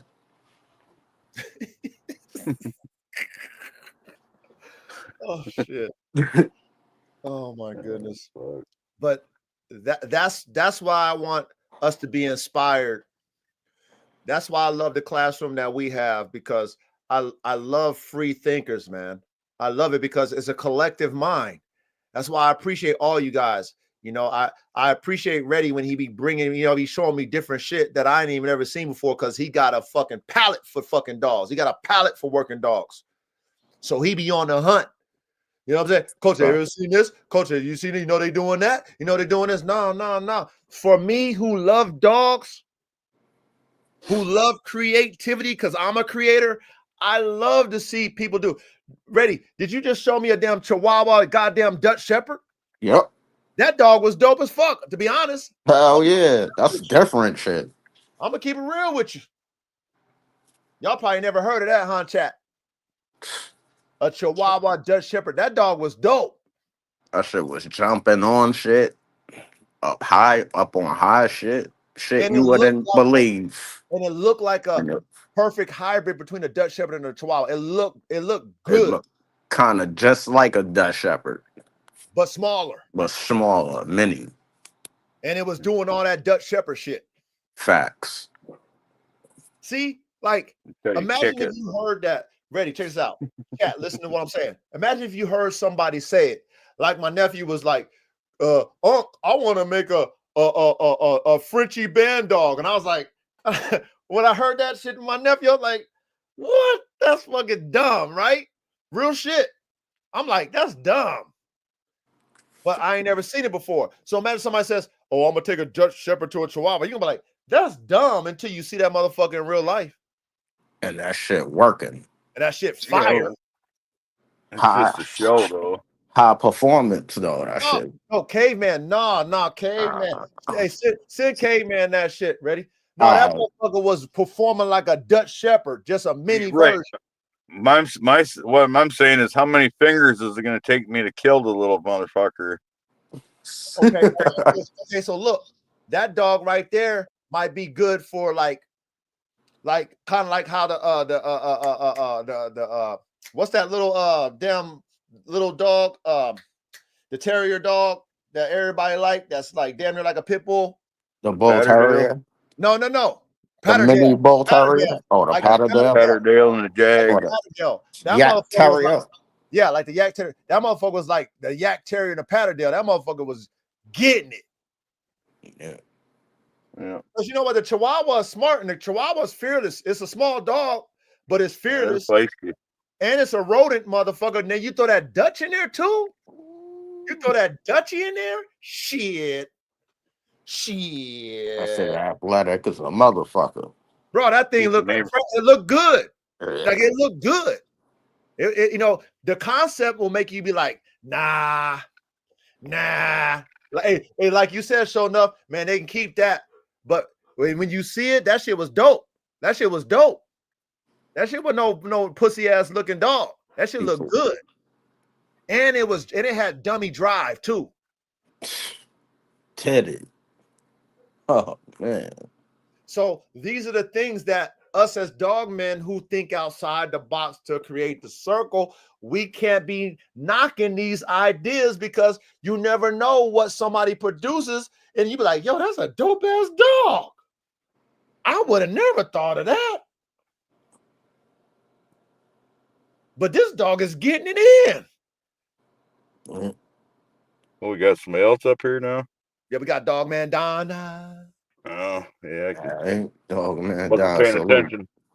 What's good with you, Dogman Don? Are you there? Can you hear us? Are you on mute? Oh, no, he might be on mute. You on mute, Dogman Don? Fell asleep. Well, hey, if he's on, it's on, man. He said, I'm pretty sure there's a guy on YouTube working on a mini Malinois top. Exactly. And honestly, do that shit. Yeah. Do it. What up, Patrol? What up, y'all? I keep forgetting off the laptop. I gotta put the headphones on, man. That's my fault. Okay, man. Salute, bro. Good with you, dog, man. Don, what's good with you, man? Salute, man. Just chilling, man. Just listening to the combo right now. And I've been thinking about some bulldog, like some bulldog, like some real bull like type dogs that add in on my presser. I ain't seen nothing better than the Yeah, coach lately. Man, you I mean, talking. it just like Reddy said, there's a lot of stuff out there, man. You just gotta, you gotta go hunting. I have seen what's their name? Cannon Bulldogs. Yeah, Cannon shout out to Bulldog. Cannon. Yeah, He got some shout good out. shit too. Where are you out of? Who, Tony? No, Don with the presser. Oh, I'm sorry, Don. Yeah, where you out Oh, of? I'm in Columbus, Ohio. Mm. I don't know about anybody down there. So back to the subject, right? If you think an extreme with high performance don't mix. This is the reality of it. You have to build dogs lighter, stronger, faster, right? Computer, you got to make sure they're smart. You got to have good temperament. Even what I mean by good temperament is an even temperament, right? It's not too drivey. It is not too laid back. That's a hard thing to do. And you got to have them to have an on-off switch. What that means to you as a dog man is that dog has to have a conscience. It needs to be consciously aware of what turns it on. That's a hard thing to do too, right? Know when and where and why the drive turns on. Not just, oh, I'm driven, daddy. I gotta go. Oh, that's what I want. I'm gonna get it. No, it's gotta be like, okay, no, there's a time and a place. No. You know what I mean? There's a lot of chaos around you, and you teach this dog to bite shit, and the dog can sense what the threat is. Like the dog senses and understands all that commotion over there. That's some rah shit. I'm not even responding to you because you rah. You ain't a threat. But the real threat might be the one that's over there creeping and shit. You know how dogs can read energy? Yeah. Like even people you think is cool, but your dog is like damn, Fido. Why are you fucking growling that fucking Unk? You And know Unk that got attitude. Unk got a fucked up energy and shit. The dog senses. Like that's dog awareness. That's crazy because that's my dog right now, but towards my uncle. Mm. Cause he be coming in the house drunk and thinking he macho man and could just stand off with a dog and shit when she supposed to be protecting him. And you coming in the house stumbling 4 o'clock in the morning. Yeah, that drunk shit don't work with dogs. Yeah, No. like especially when she just out in the crib, she doing what she's supposed to do. You know, like How old is she? Mm. she about to turn 3 in November. Oh yeah, she's getting to that age too. Yeah, Tell the you, dog Yeah. knows the difference between you and drunk you. facts. And he the type person he like I don't want to say necessarily she be barking, but sometimes I used to have her in the garage because when she was younger, she used to piss and shit. I'm like, are you going in the cage in the garage and just have her cage up in? And he'd go in there probably smoke a mouth and she'll probably come to him and he'd probably be on some ignorant stuff, just being a dick, you know. So who knows? But she don't Sound like like he's him no gonna more. get eaten. Yeah, she don't like him no more. But he don't even be around no more. Yeah. So that's a good thing. Cause I don't It's, want that to happen. Yeah, yeah, because she's about the age to leave her puppyhood and get her fucking eat full, on. full confidence and defense Nah, drive. yeah, you know what's so crazy? This is my second time going to court for her. I got court, I don't even know when, because my dad was walking his little Yorkie. We coming from the store. We were just walking the dogs because the store literally like 3 blocks, not even 3 blocks, like right up around the corner. As soon as you leave my neighborhood, there's a speedway. So we go, boom. We coming back from the store, a dog runs out and just try to attack my dad's little dog. So me with my dog, I just walk up and she addressed the situation. And then I'm finna call animal control saying it's a loose dog because that's what I'm supposed to do, you know. My dad's telling me, oh no, no, no, no, no. So I'm like, all right. So but then I turn around, she yelling, saying she calling the police and stuff, up a gun and all that. So now I gotta go to court. Up the gun on you? Up the gun, not on me, but on my dad. So your dad bit her dog? I'm assuming not your dad, My but your dog bit her dog? Yeah, because her dog was like coming at my dad's dog aggressively. So I walked up with my dog on a leash and she did that to her, but they got into a fight before. Oh wow. Damn. Yeah, yeah. Well, That she's that at shit. fault anyway. Her dog's off leash. Yeah, if her But dog's yeah, it off was her fault. that. Around here, But they just took her to jail for pulling that gun out too. man, Yeah. I called the police after that. They didn't even come up. Damn. Animal control beat them. That's that That's my Karen kind of shit. cop. That's that Karen It's, shit out. it's different in here in Ohio. I don't know what they doing. They telling me like, oh well, we can't really say nothing. She called first, but I literally called and they got me talking to a robot telling me to press this and press that and this and that. I'm like, oh man. Oh, they played you. Yeah, Yeah, bro. They played me. yeah, man. No, hey, you gonna win that if Stop. you go to court. You'll win that because if Yep. it's off leash, you got the dub on that Yeah, and she talked about she got camera angles and it was so sad though.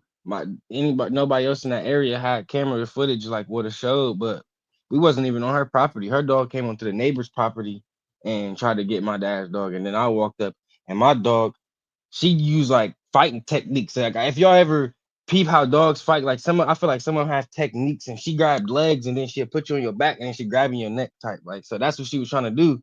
Me being the person I am and standing my ground, I'm not finna get in between the dog fight. You know, like That's right. to a point I will, but I'm not about to get in between it. My dad wanted to stop it up, so it broke up. But Yeah, yeah, good it thing was he just did like, that. No, good thing he did that. You know, the thing that how you do that, if you ever in that situation, chat, and you got your dog on a leash, and then somebody don't have their dog, but they're there, and your dog locks a hold, and you got your dog on a leash. Hopefully, you walking your dog on a choker. Okay, just a regular old school choker, not the prong collar, the old school choker. Always walk your dog with a choker. I know y'all got them dope ass thick collars, they look cool and shit. Nah, get you the old school choker. You know what I mean? You walk your dog on that. Then, if that ever happens, a dog will run up on your dog and they lock on. You take your dog and you take that choker and you pull that fucking choker chain up and choke your dog out till it cough. Then you tell that person, grab their dog and have them pull their dog away. Once you get your dog off, eventually you'll be able to fucking get that other dog off your shit. You know what I'm saying? Especially if you got a dog that you know is gonna kill some shit. It's better to get your dog off and then the other one off. You feel what I'm saying? But have that Yes. choker chain because at least you'll be able to choke your dog to release.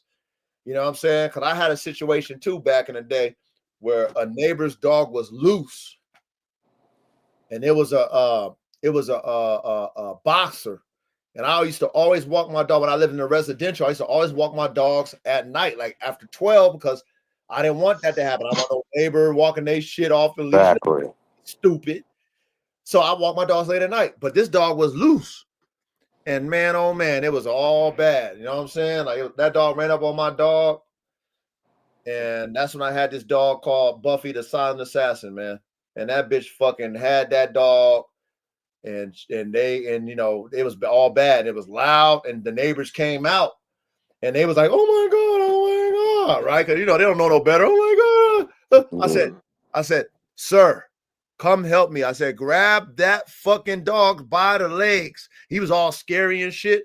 I was like, just grab him by the legs. So he grabbed him by the legs.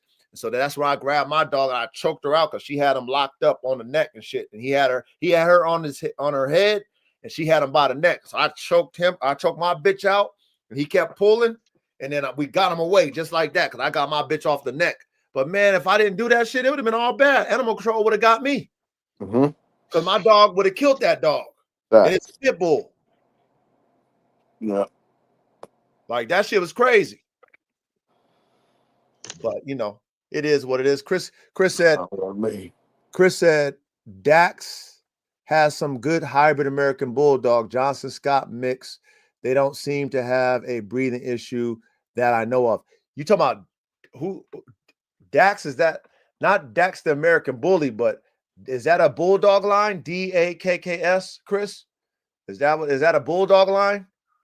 So yeah, it must be some American Bulldog hybrid. But are they extreme though? Are they extreme? You know what I mean by that? real, them wide fronts, That real bully all fucking heads.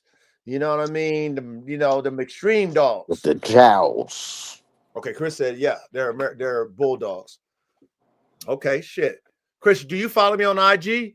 If you follow me on IG, man, send me their Instagram. I want to see they shit. You know what I mean? If they got extreme type that can breathe, I'd love to see that shit.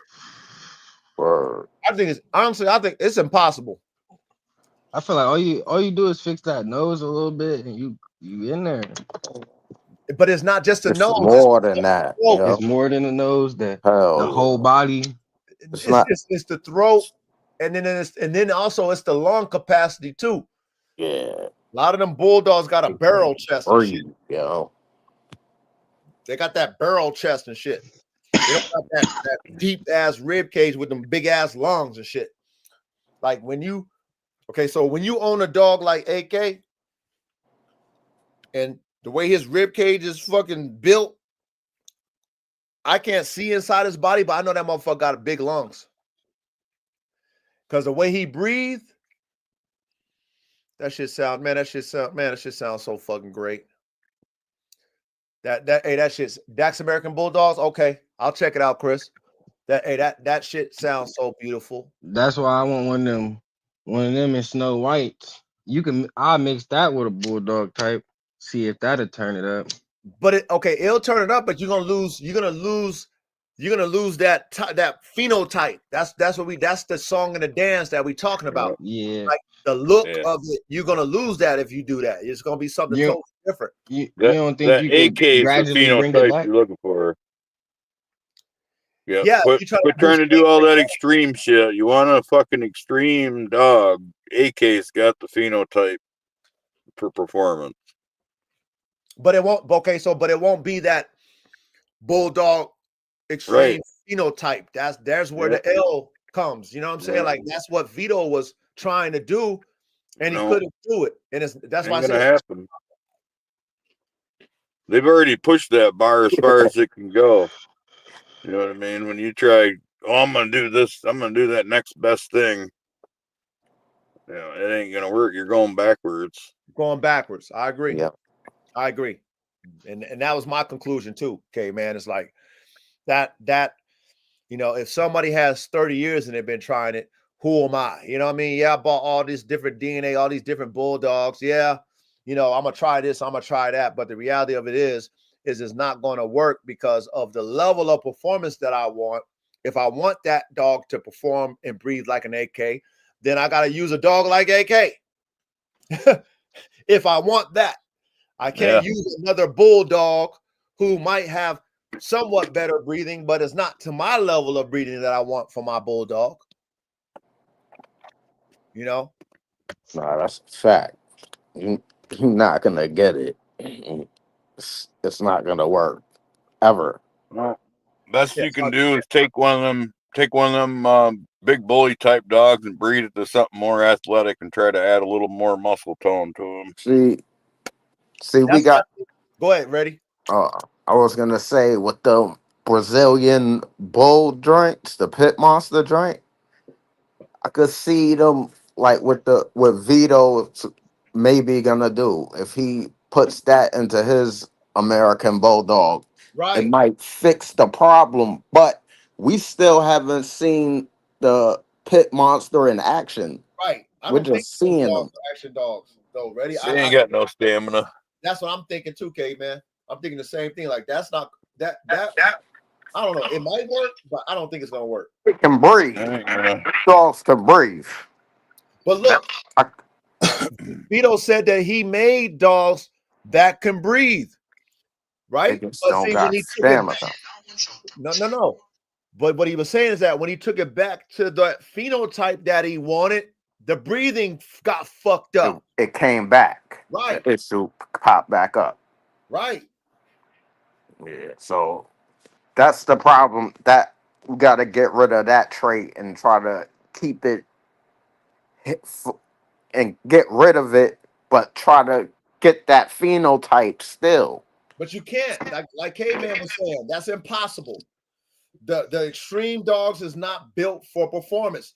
Just like if you think about race, that's why I use the Right. Clydesdale to the thoroughbred. That's why they ain't got no Clydesdale running fucking with thoroughbreds. Yep. They got that fucked up build. That build is what's fucking it up. Yeah. That's why you don't see linebackers jumping hurdles. Right. Exactly. Or linebackers running 240s and shit. It's crazy. What's that? The ball got that. It's crazy. The ball got that body type almost. Yeah, Of that. almost. That's what I said. They push that bar as far as you can That take it shit. right there. That motherfucker get active. Yep. But I don't know how much you could push the stamina on that joint. I I haven't think the seen big it. Borbos that they be showing, them motherfuckers ain't no performance dogs. The big ass ones they show, there's no way. They don't even look like they can fucking run a mile. Ain't no fucking way. The big ones that they be showing that everybody like. Yeah, I Yeah, the seen show them. type. I Just like seen any them other slim breed. down though. I seen one slim down. That joint look crazy, but I ain't see it doing nothing amazing. Think about it like this. Think about how you see tracks, like track runners, right? Like those long distance runners from Kenya.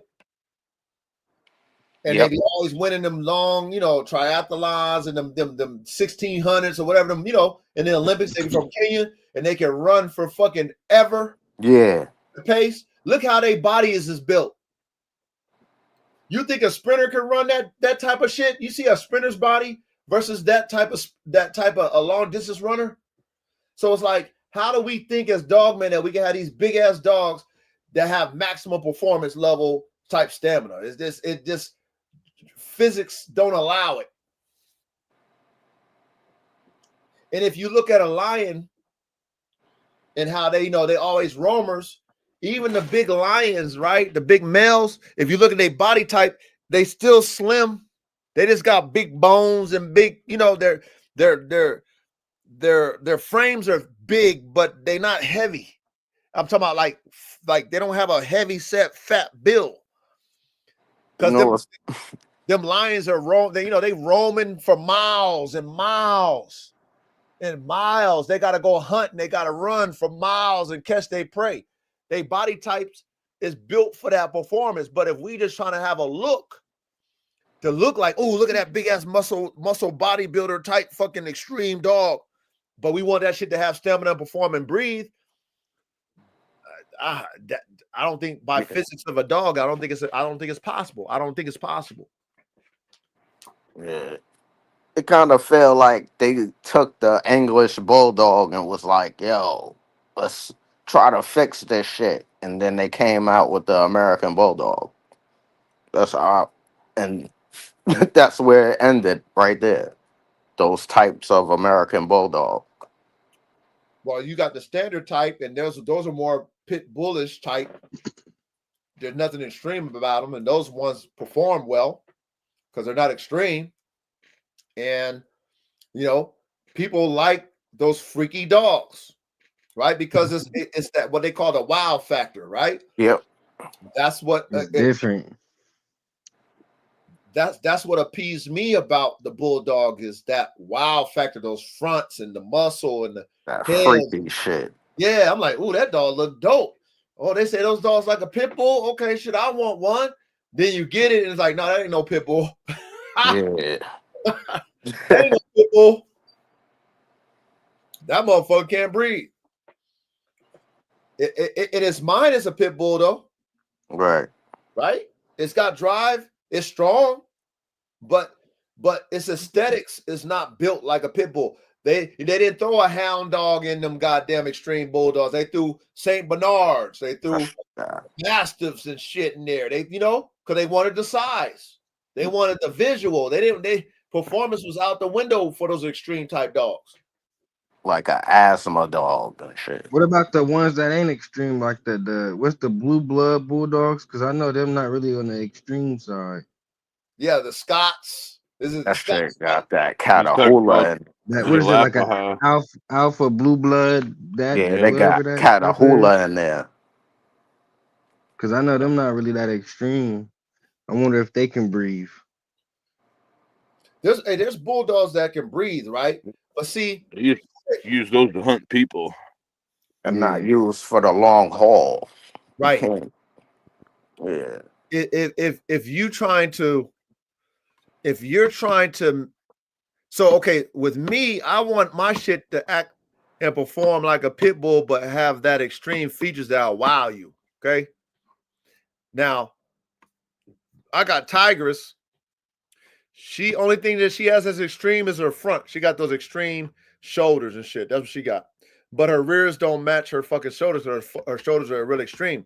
However, the bitch has stamina, can breathe, and have drive like a pit bull. That's what she is. That in her mind, and she can perform like that. The bitch is fast, but she got them wide ass shoulders, and I see the same thing I saw in Red Tiger when she take her cuts and shit. But what makes her superior for me and my program is the fact that bitch can fucking breathe and got stamina. That bitch can go all day. Heat don't matter. She, like I like to hear it, and that bitch goes and goes and goes, and then she thinks she a pit bull. So I like that. But at the same time, there's things about her frame I don't like. Now, when I bred her to Red Tiger, all of them damn puppies can breathe. Now, how crazy is that? I thought for sure I was going to get a breather out of that Red Tiger with my band dog shit, because my band dog shit can breathe. But with Tigress and that hybrid vigor, whatever was in Tigress from her mom and her dad, and that was an outcross breeding, none of them damn dogs that I produce have a breathing problem. All of them breathe fucking great, Tony the Tiger. That's what's up. Which is amazing to me. Yeah. But at the same time, they're not extreme like Red Tiger. None of them is extreme. They got Red Tiger's features, but they're not extreme.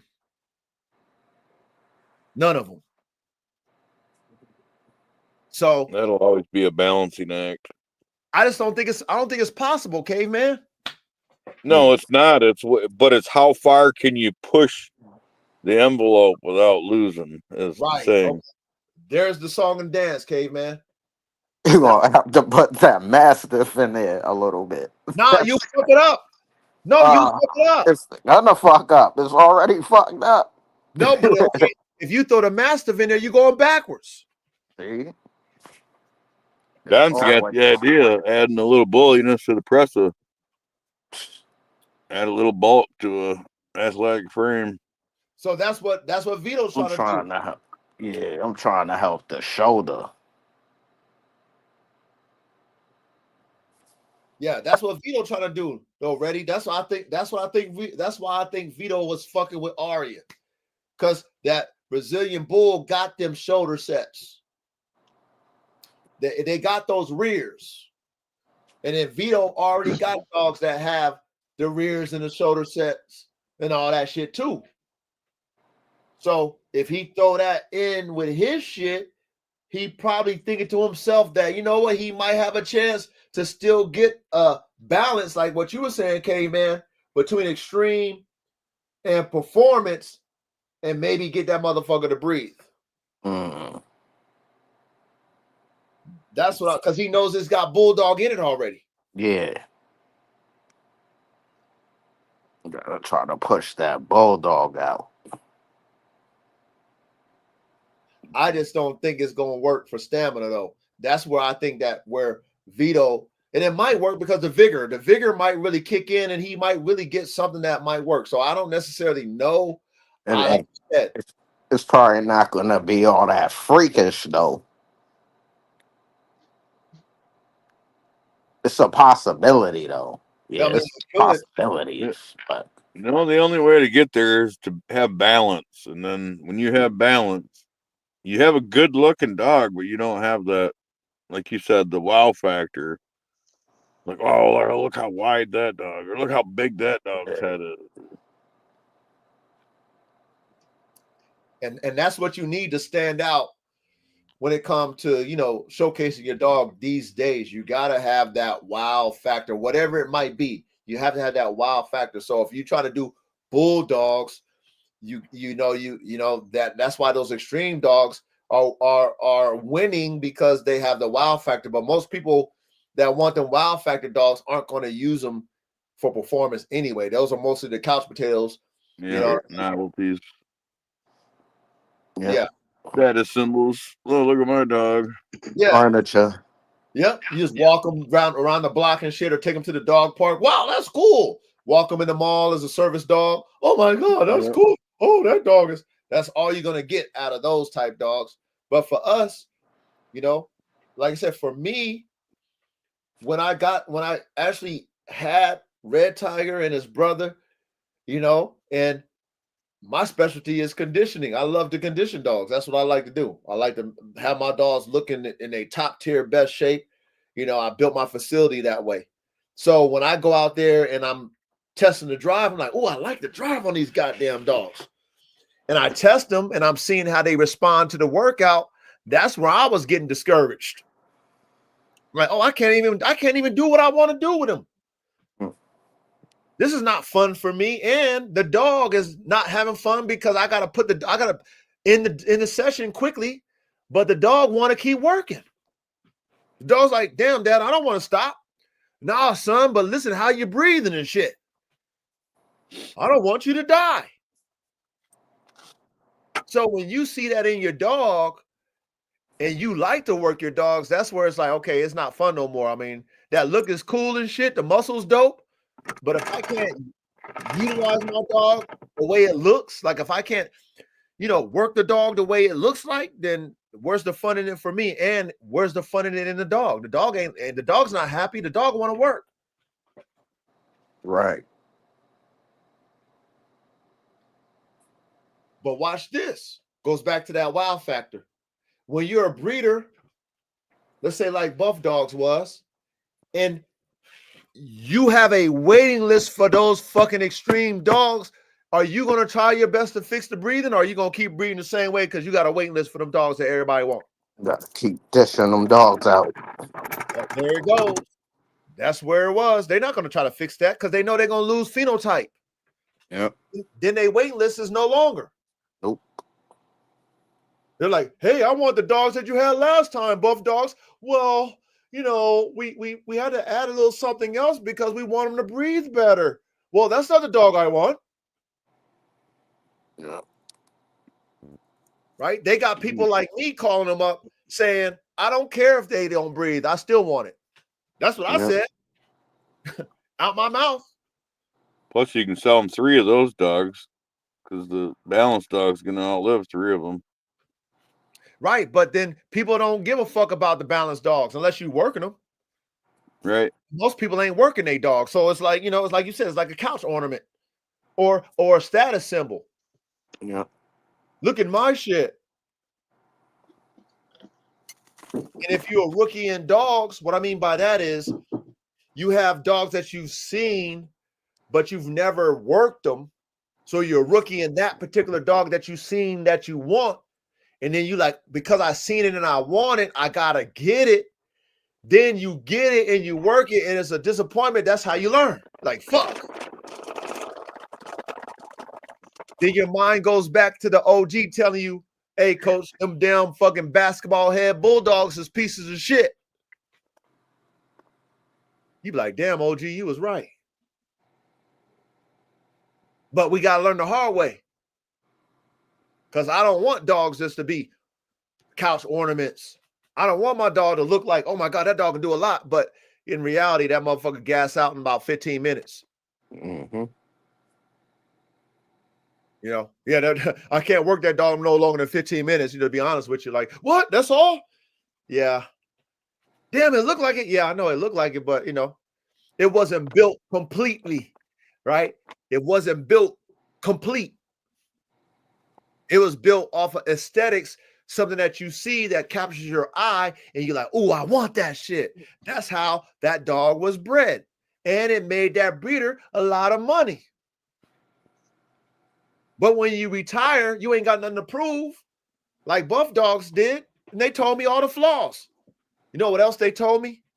They told me that their Rocky Mountain Bulldogies, guys was doing that protection shit with them, and they was doing it too young, and those dogs' jaws was weak, and they was breaking the jaws on them dogs. She told me that shit too. How many breeders are going to tell you that?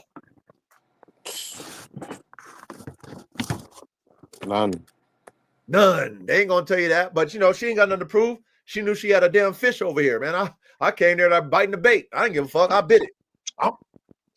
You know, because coach is trying to create some shit. I'm gonna fix it. I'm gonna fix it. I'll fix it. I don't care. I'll fix it. That's, you know, we gun ho. You know, you rookies in the lab. I was a rookie when it come to Bulldogs. And I just buying pieces because I'm gonna fix it. I'm gonna make it. But like, You think you'll buy some more Bulldog genetics? man, I bought a whole bunch of shit. I got a whole bunch of Bulldogs on ice. I bought 3 different females. Yeah, I bought all kind of different shit. I was really trying to cook. I'm still cooking. I ain't done. But I'm not doing the extreme shit. My lesson is, I'm listening to the OGs. Like Caveman said, motherfuckers been trying to do this shit and ain't accomplished it. I'm listening to the OGs like Vito. And I'm not going to try to recreate a wheel that was never created. They ain't never did it. Who am I? I ain't gonna do it. I gotta listen to the OGs that's been doing it 30 years and shit. Who the fuck am I? Oh, I'm gonna do it. No, you're not.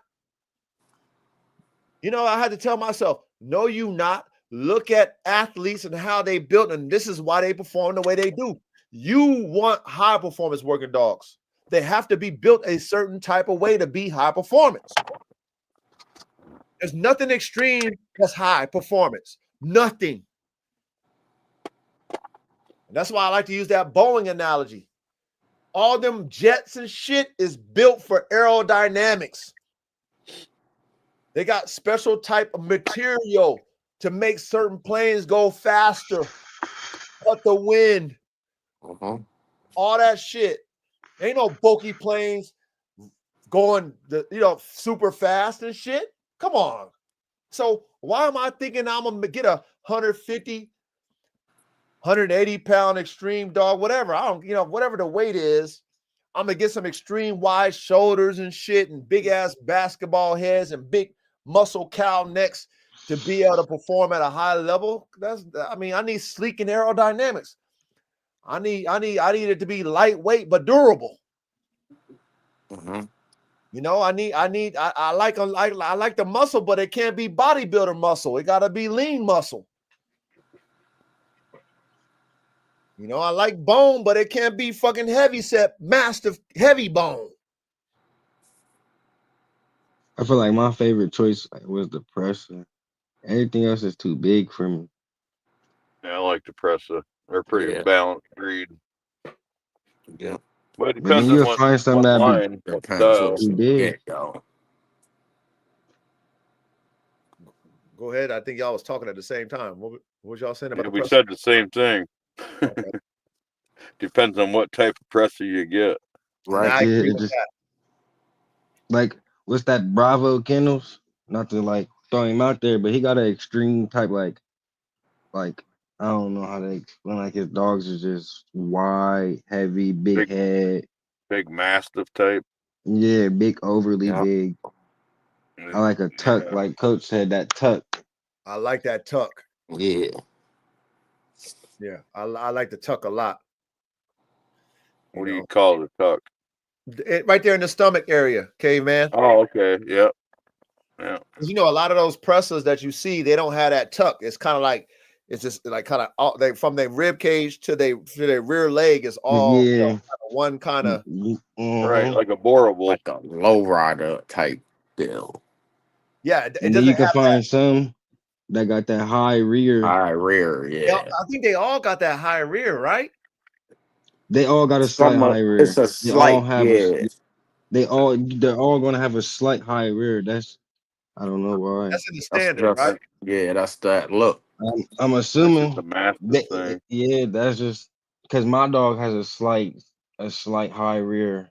But I feel like it's kind of good though, because I feel like I work it to a point where she's kind of like don't show that high rear as much as she would. But when she's just standing, there's a high rear. Well, I mean, it's good for performance because even if you look at a Greyhound, they got what I think Greyhound got that roach back, right? So it kind of like goes up with it at an angle a little bit, kind of at the peak of the back, and kind of like curves down in the rear leg, and that's good for their running, how they run. You know how a greyhound kind of runs and shit. So some of those dogs with those high rears, as long as it's not too extreme, that shit is good for performance because it's good push off. It's like, you know what I'm saying? When they push off their rears, it kind of gives them more momentum and more strength with that shit. Because if you look at like a tiger and shit, some of them tigers got a little bit of higher rear too. If you look at a tiger and shit, not the extreme shit, and those, you know how powerful a tiger is. I can't believe Reddy hasn't shown you pictures of the old gladiator mastiffs yet, because they all had that high rear and they had little short front legs and big bully heads. I think I did show them those. Yeah. Okay, well then, show me again, Reddy. All right. Do that. You know what I mean? I'm sure Reddy always show me some good shit. You know what I'm saying? So I mean, yeah, show me again, Reddy. I'm sure you did show me that. You know, but see, these are the things. Okay, so us as dogman engineers, right? If you get a certain level of performance by a certain rear type or certain back type, you know, and the dogs are performing better versus it just having a, you know, regular straight even back, or it's got a little bit slightly high rear, or it's got a roach back. Like, if you get better performance based off of whichever back, then that's how you should breed your shit. Word. Don't get so caught up in the aesthetics, because it has to be a complete dog to be a high performance dog. It might not look the way you want it to look. And that's what we got to be able to accept as high performance dogman engineers. Because think about how many times these engineers at Boeing have to go back to the lab because they had a vision when they drew it up, but of course it didn't perform the way they drew it up. So when they took it to those wind tunnels and all these different things, they had to change shit. That's why I like looking at the process of that Chad Mayo guy, because he trying to create a new breed, and I like how he that Presser trying Mayo. to make a new like bull terrier type head, but on a bigger dog. Yeah. And he's been at it for a while. He's still not where he want to be. I watched that interview. Yeah, He's still not where he want to be. Word. Still not there yet. So he got a long way to go. Yeah. You don't think you'll ever get there, K-Man? That dog Levi No, he got. well, no, you shouldn't, because you should never be like, I did it, I'm done. You know what I mean? And the presser in that name, it's no presser in the dog. He just like the name of it. Wait a minute. Wait. I think presser just means dog, though, right? It means prey, I believe. Okay, so there's prey no or dog presser in this recipe. Yeah, it's no presser in there. So that's bull terrier and just mastiff. I believe so. Yeah, but what I'm saying is presser is a word, just like dogo is a word, and cuda is a word. You know, like bully cutta. That cuda is a word, and boreable means farm dog. Like boar is farm, and the bull is dog. It say presa is a Spanish word for prey, booty, trophy in a hunting context. Oh. It said presa can also refer to a piece of meat in Colombia, whatever. Damn. Yeah, so I guess there's a couple different meanings to it. What y'all think of my old boy out there in Canada with his presses and stuff? He seemed like he got a dope ass movement with his presses. Canada presser? Huh? Canada presser? Yeah. What'd you think about his? I think his dogs are pretty dope. Yeah. I like that he got those grays, because a lot of people steer away from that gray and that light presser. Why they just don't like the color? I guess I'm not sure. I guess because they say if the presser is more than 20% white, it's not a presser. That's what I was hearing back then. That's when I was first getting into the politics with it. But now that I didn't heard a little bit of everything, I really don't care.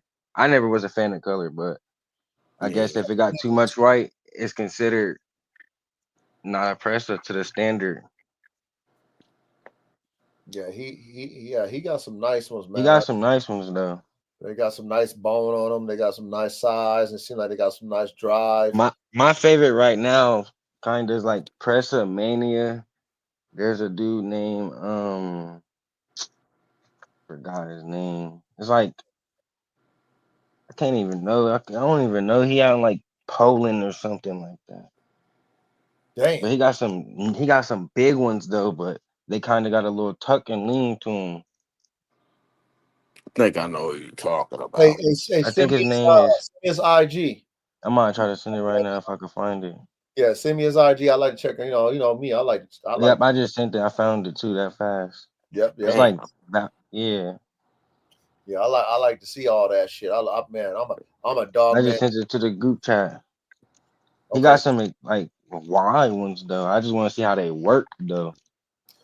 Yeah, that's another thing too. Is like, can they perform? You know, and you know what, and that's all relative to the handler. You know what I mean? Like, Mm-hmm. what's your level of performance? Like, what Yeah. you see in your dog and etc.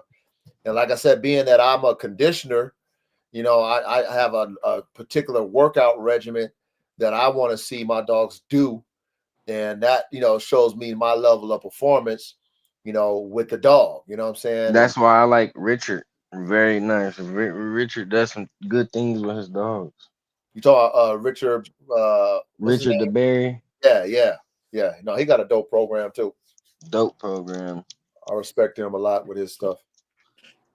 You know what I mean? He definitely doing it. See, and this is the thing for us dog men who have programs, who aspire to have a program. When you see other dog men or dog women with programs, we give them their flowers, we give them respect.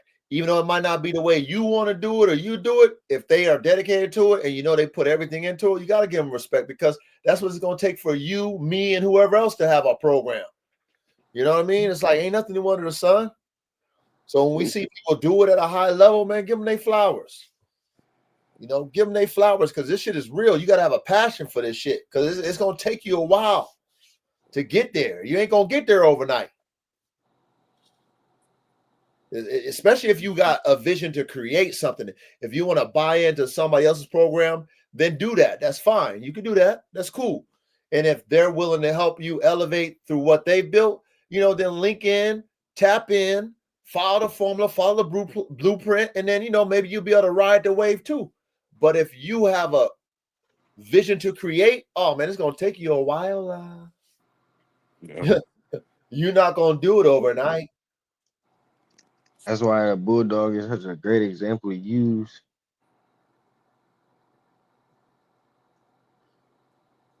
Say it again, dog man down. What'd you say? I was saying the bulldog, for example, is like a great example to use because that breed has been around for so long and they still haven't got the dog Right. Yeah. Yeah. completely balanced. Yeah. Not even completely balanced because a dog never will be completely balanced, but to a point where the dog can be living 10 years, working, doing what a dog's supposed to do. Yeah. It depends on the type that you guys are wanting. That's Well, what I say. Right. If you want something more of the sporty type, then those are going to probably live longer. I'm sure they're going to live longer. They can breathe. They don't got that extreme snout. They're bred to be a bulldog. They're damn near pit bulls, but stronger, right?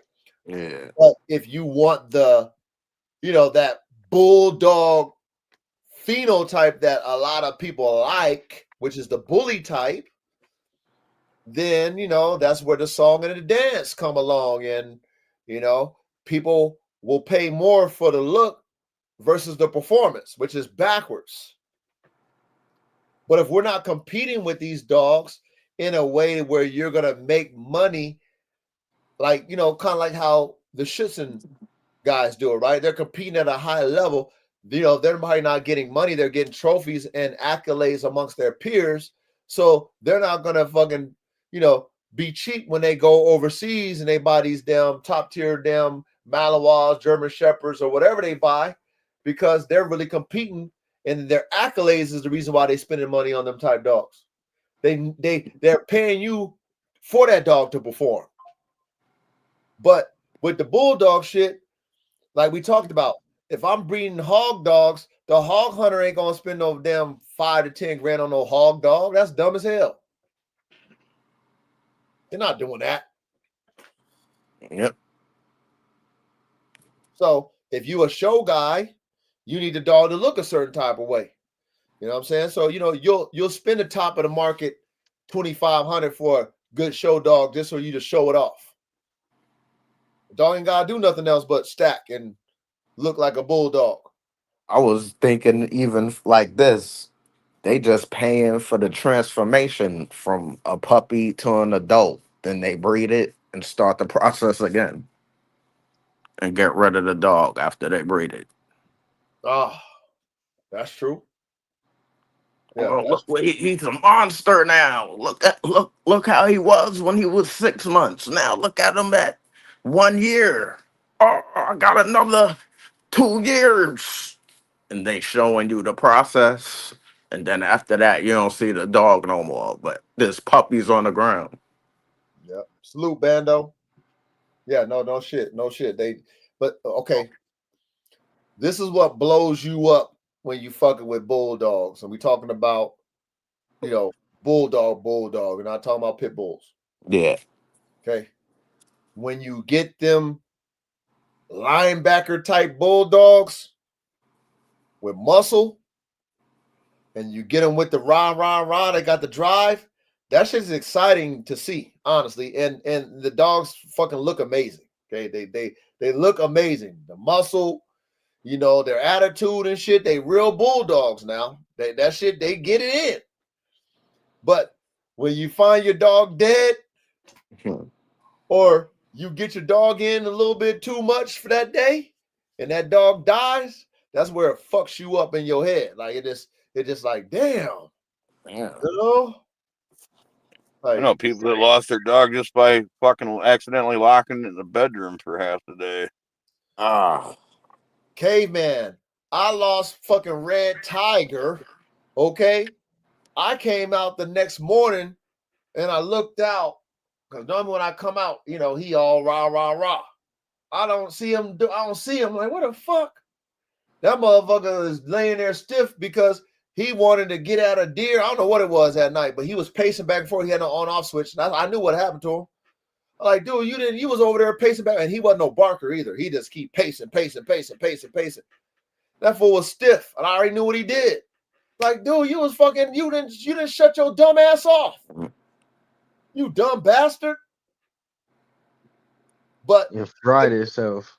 he couldn't cool himself off. Now, if that was a pit bull or a dog that got some level of breathing, then that wouldn't have killed his ass. But he was dumb in the fact that in his mind, his drive overpowered his common sense to say, dog, I'm having a hard time breathing. I need to stop. I need to chill. He's like, oh, I want that. And then I found that boy stiff as hell. And that was at night. It wasn't hot at night. He blew his own head gasket at night. Like, how the fuck you blow your shit at night? Oh, I know why. You don't have no off switch. But again, that's what the breeder told me. The breeder, she told me them dogs ain't got no off switch. Now you know why, right? That's because they did too much line breeding, inbreeding. That's what they did. That's the only way you're gonna keep that phenotype. Yep. It's the only way you can double up on all them recessive traits. Yeah, that's how you're gonna keep that look. You gotta keep doing that shit. Because as soon as you throw something else in there, you're gonna lose that shit. Or lose it. Yeah. And then they want that money. Mutation. Yeah, they want that big head. Big head is one gene. You have to double up on that. Big head gene. You can't just give your pups bigger heads by breeding one dog with a big head. It don't work. No, it don't work at all. All the shit that you want, the double muscle gene, the extreme shoulders, all the deformities. Yeah, all that shit that everybody want. You got to do it that way. So You know, of course, she gonna know what her dogs are gonna be because I'm sure they had the same problem with their own dogs that they kept dying. You know, the fucking Cleft palate. soft palate, all that shit that come with that type dog. You know, so the moral of this conversation tonight, when it comes to like extreme anything, you guys, extreme meaning you got you got shoulders on a dog. Extreme is exaggerated shoulders. You got muscle on a dog. Extreme is double muscle. Like you see those damn dogs with those double muscle jeans and shit. Those Yeah. what are those dogs? They're almost like greyhounds and shit. I've seen it on the Greyhound. Yeah, Mm-hmm. that They're yeah, almost greyhounds and whippets. whippets. There you go. Whip it. Yeah. They got the double muscle gene. That's extreme. You got a dog with big ass cow neck and shit. That muscle on that hump on their neck. That's extreme. You got the dogs with the big ass head with the splits in the middle. That's extreme. You got a dog with a super short muzzle. That's extreme. Okay. Anything that's exaggerated is extreme, you guys. And if we're doing performance dogs, not only if they're performance, but we're drinking it, we're doing it at the highest level. Extreme and high performance don't go together. That's just the reality of it, you guys. We have to accept that and be okay with that and sacrifice that look that we might want for high performance. Because I might have to go and take the hound in my shit to correct it. I might have to do it. That's what I was telling earlier in the group chat. I want some hound in my recipe. I just want to keep searching and looking. Well, there's good hounds all over. Yep. All over Ohio too. Yeah, there's a lot of competition coon I hunters in know. Ohio. I keep looking. I be seeing them. I just be waiting. I just be trying to sit back and learn right Yeah, now. there's a But lot. then You just go gotta ahead. find the right one that Yeah. fit what you want for your program. Mm-hmm. I want to go like my next Matter. my next time buying a dog. I want to like experience what they do on a day-to-day basis and see how stuff go down, and then based on how I want to buy my dog. And see, Yep. we can be okay with that. You know what I'm saying? Like we can be okay with that as dogmen and dog women, dogman engineers. We can be okay with the fact that, you know what, I might, deviate from the phenotype that I want, but because I'm going to get way more performance benefits, cook it. But see, this is, why the coach tell y'all to keep whole litters? Because when you keep whole litters, then you can take the one that has the best phenotype that you like and keep that motherfucker. You see what I'm saying? Yep. That's why I'm waiting, because I want a big yard so I can keep a litter of 10 if I get it. Because that's how the OGs did it. That's how the ones that was making the breeds that we see as standard breeds today, that's how they did it. They had a team, they kept whole litters. They kept the ones that turning around. and they kept breeding those together. Yep. Because you don't know a dog until, honestly, you really don't know a dog till about 3 years old. To be real with y'all, you damn near gotta keep it till they 3 years old, because the dogs be changing all the damn time. Yeah. They change. Once they turn 3, they start changing too. Yeah. They start getting wider and thicker and shit after 3. Mm-hmm. Mentality, That's when they broader. The chest start broadening out, filling out more. But that from puppy till almost 3, you can get a glimpse of what you're about to get in that older age. Yeah, 3 is like 21, right? 21. That's think about yourself at 21. Right there, you can kind of get an idea of who you're gonna be, even as an older man. You can get an idea, right? Same thing with our dogs.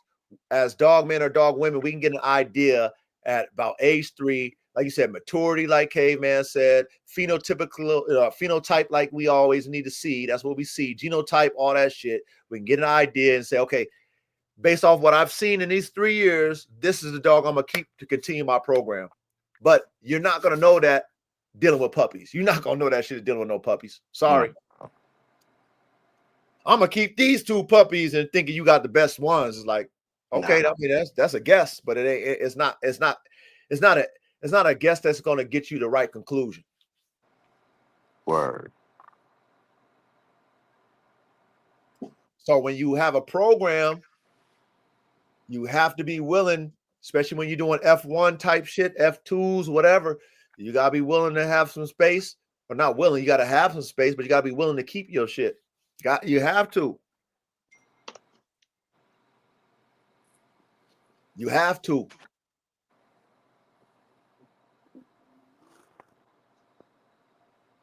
But most people don't got that ability.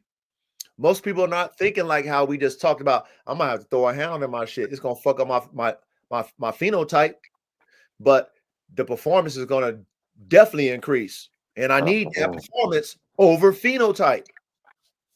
Yeah. That's first for us. Yeah. Performance is first. And that's why that's why the game dogs was so superior back in those days, because the OGs knew that they wasn't caring how they look. You know, nobody was over there like, oh, I don't like the way your dog looks. No, I was like, what, you whoop my ass, let's do it. I don't give a fuck what it look like. My dog gonna whoop your shit. I was just telling my dad that earlier. If we was back into the days where it was like that, man, I'll probably have top genetics right now because I'd be holding on so bad. They was using all types of dogs in the fight. German Shepherds, Dobermans, and I have everything on ice. All that like shit. Coach said.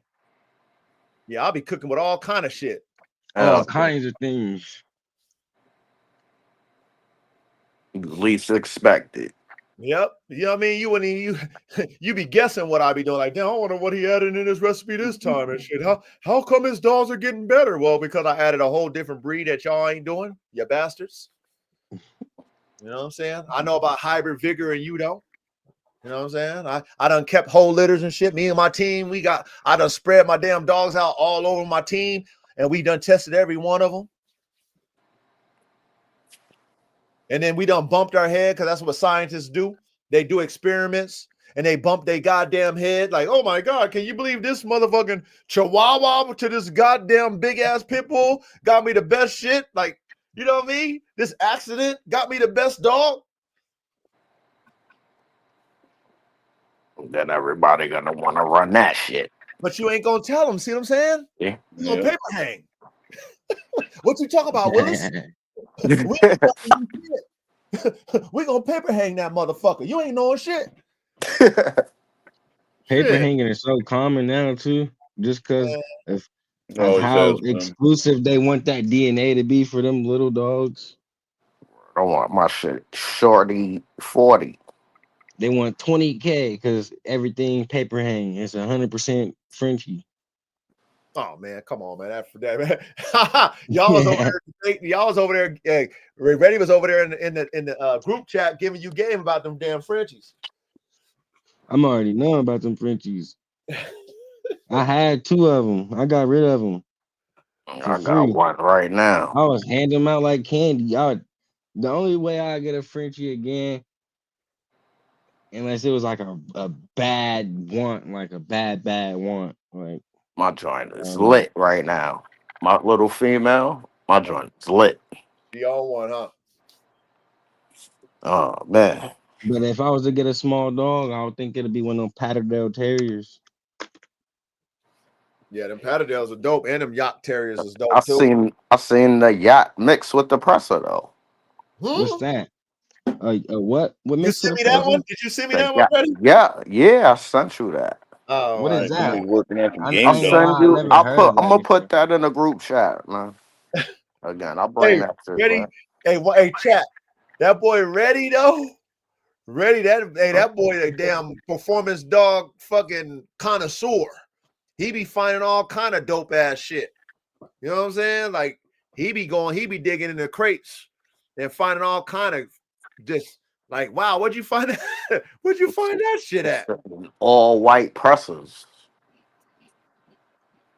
All like mixing dogos with the white, pressers. white and black. like split. This I is would why, have gentlemen, Talking mantle, like black mantle. Yeah, but split down the middle. Like one side is all white and the other side is all black.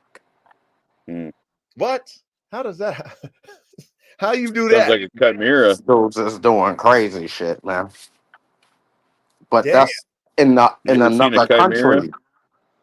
Yeah, they not doing that here in America. This is in other countries.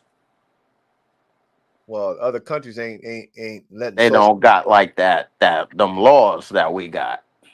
and they don't let social media dictate they program either. Facts. No, they're too busy working.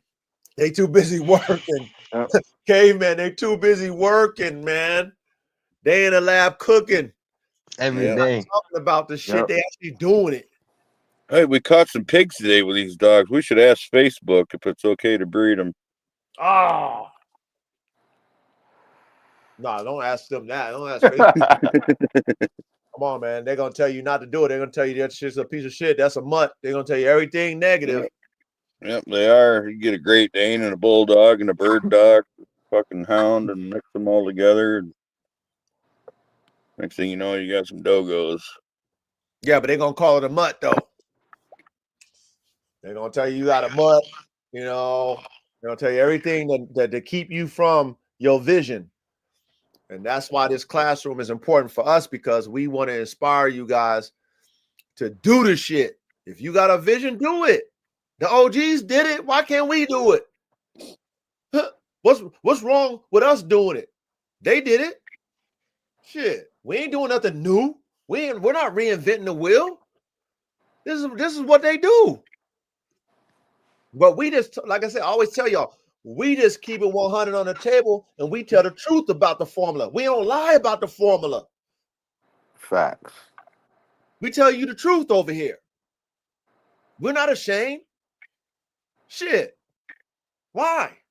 I can tell you my recipe, and I always tell you, I'll tell you my recipe because you might not use the same quality ingredients. Even though I tell you the ingredients, Exactly. you might not use the same quality of ingredients. Shout out to K9 Matt, right?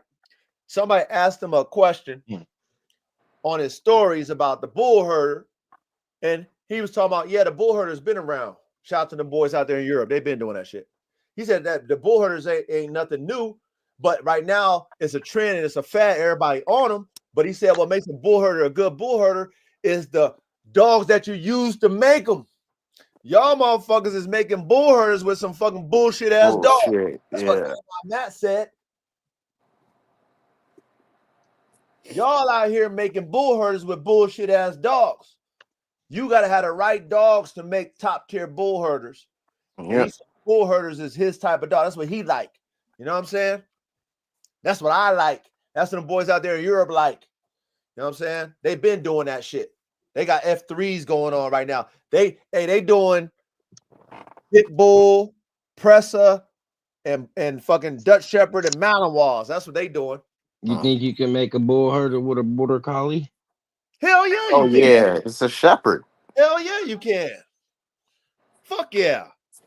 Oh, it's a herder. Border collies are intense dogs too. And they smart And as a they're motherfucker. smart as fuck. Yep. Shit, you throw a fucking like a game dog in that motherfucker, And that they motherfucker might be fast. vicious. I've Don't seen give them. them any I've ivermectin. seen them. And then imagine if you like size, throw a little presser like how people do. Yeah, they already did that in the UK. They've been throwing them pressers in the I'm motherfucker. already knowing. They been did that. Yeah. Presser and game dogs. And then you can do any type of shepherd. I've seen them use the That's why border I need that collie. slow white blood when I get my man. I've seen them use that border collie mixed with the pit bull terrier that used in them herding coursing, where they gotta herd the sheep or the cows into the pen, and the jumping the agility courses. I seen all that shit with those. Damn. Fast. Damn.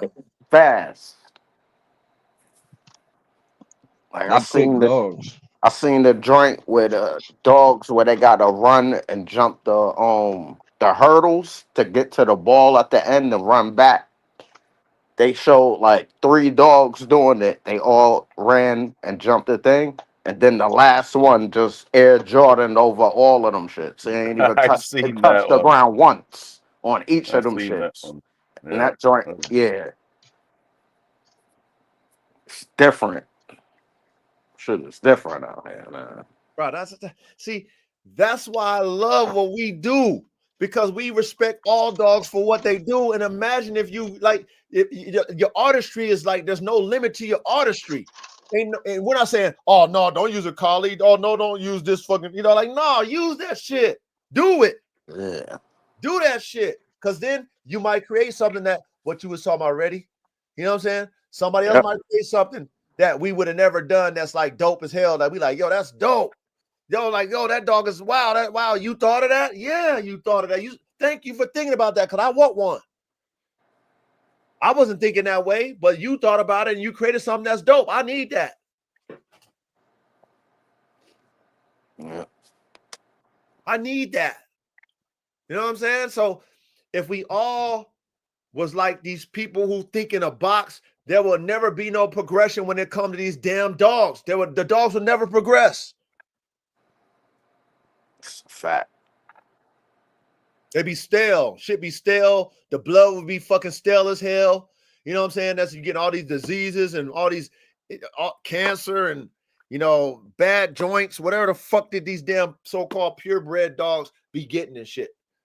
Because they just keep their gene pool is fucking stale. Yep. Right into the same shit. Shit stale. That shit old. That shit ain't got no vigor. Bottleneck. Yeah, bottleneck. You done. I mean, it's just old. You need to reinvigorate that shit. It needs some spices and shit, some herbs. You need a new season pack. Word. But if nobody around you is talking like this, the truth, then you might think that that's how you make better dogs. You might really think that shit. Now watch this. I always tell y'all, don't freestyle your motherfucking dogs either, though. Don't think you're gonna freestyle a dog and make a better dog. It don't work that way. You gotta do your research, like how you were saying, Dog Man Don. I'm thinking about fucking with some hounds, but I'm over there studying hounds and doing my research. That's how you gotta do it. Yep. I'm still doing my research on you, Coach. I can't even lie. I mean, shit. I mean, that's why I'm transparent. Mm-hmm. That's why I'm always talking to you the most. So that's what I want y'all to be thinking the same way. You know what I'm saying? Think like that. If y'all have an idea and a vision, go down that rabbit hole. Don't be afraid to go down the rabbit hole and do your research. See other different breeders who got what you want. Follow them. Study them. See, in your hypotheses, if your vision matches that dog, and then okay, I like that dog, I like that program, I like what they do. Okay, I can add this to my lab notes. I should be able to get what I want, getting this dog, this pedigree, these genetics, and add it to my formula. That's how you do the shit. Most people don't have patience. Most people don't have the dog man mind, right? You got to be a dog man nerd. Does that make sense? Facts. That's what you are already. Yeah. You're a damn dog. You're like a dog nerd. I'm the same way. I'm not. You better than me though, already. But I'm a dog nerd to a degree too. Yeah. Because I'm really looking at all the genetic characteristics and trying to understand if I have a dog like this, can whatever that dog brings, plus and minus, can I make it better? That's what I'm thinking. Shit.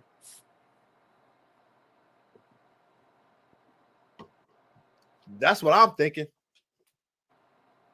I like that thinking.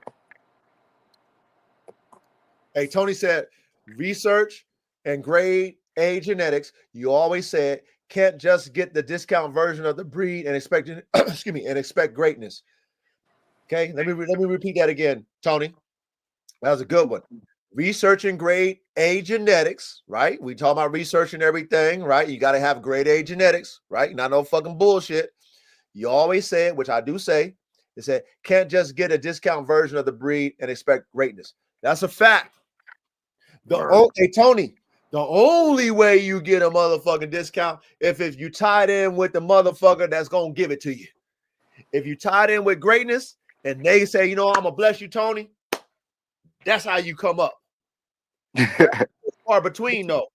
Word. That's few and far between. But if you tied in and you get blessed, you know, be thankful and use that shit. But I mean, shit, I didn't get blessed. I had to pay for it. I had to pay for it.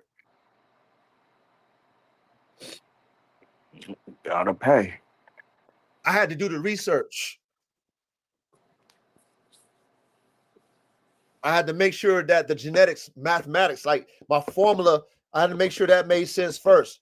And then I put the dogs in the formula to make it make sense. Then I just use that as my hypotheses because we don't know nothing until we cook it. Then we cook it, we got to test it. So that's, you know, that's a long process. That's years. But it starts with research and grade A genetics, like Tony said. It starts like that. And don't be closed-minded. Please do not listen to spectators, naysayers, haters, and commentators. Do not listen to them when it comes to making dogs. Listen to the motherfuckers like Vito. Listen to motherfuckers like Caveman. Listen to motherfuckers like the coach. Whoever you know out there that's really cooking with dogs like you want to cook, listen to them. Listen to their pluses. Listen to their minuses, their wins, their losses, all that shit. Listen to all that shit. Then take the information and apply it. Don't just sit on it. Try it for yourself. Maybe you don't believe like how I felt about the Bulldog, right?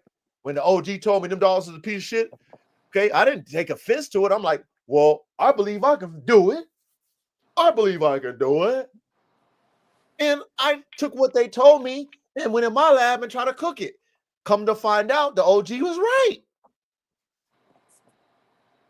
I didn't say, OG, I'm not going to listen to you. No, I said, I mean, I took it and, I listened to it. I'm like, well, let me try it. Right? Spent my money, did my breedings. You know, it's like, fuck, coach, what the fuck? Coach, I mean, it ain't going to happen, nigga. Sorry. Because then guess what? When I get that dog that can breathe, I'm going to do what Vito did and go back to my fucking phenotype that I always wanted, and it's going to fuck it up. That's what Vito said. Once I've corrected it, and then I went back to my shit, it went backwards. That's what Vito said. I believe Vito.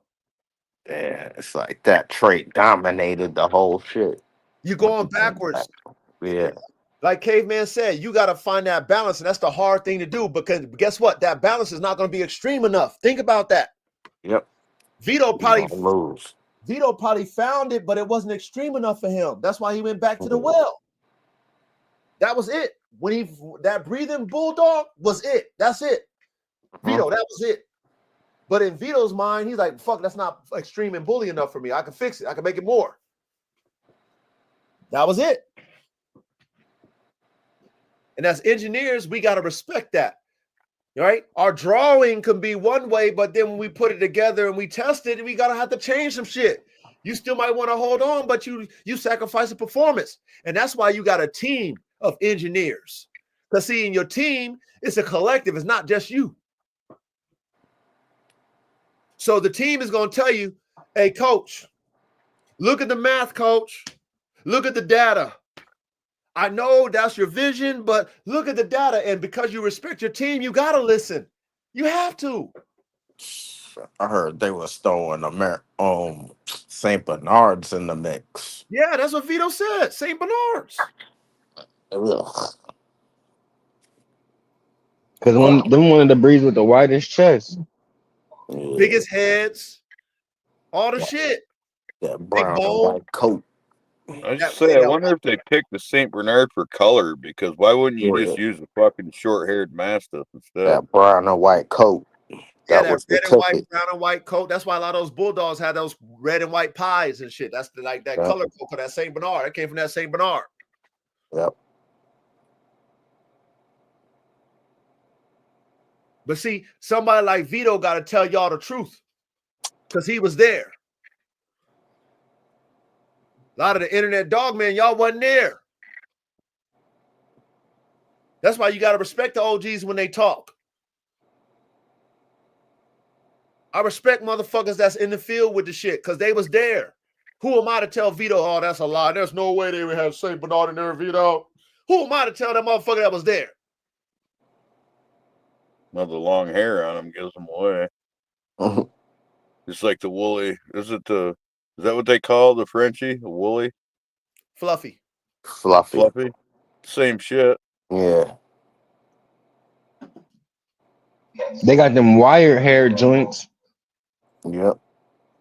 But it's blatantly, like we know blatantly Bullshit. they're mixing this shit. We know, like I said, that if you really cook dogs, you know how to do it. It's only the motherfuckers who don't cook dogs that don't know how.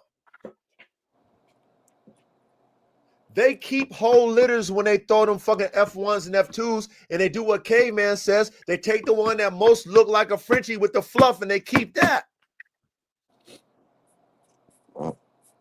They got them fluffy And then English they throw that bulldogs shit. now. And then they throw that shit to a husky to get that eye. Yeah, that koi, whatever they call it. They got all Yeah. kind of, All man, that extra all that shit. shit. But if you're not cooking dogs, you don't know the math, you don't know the genetic mathematics.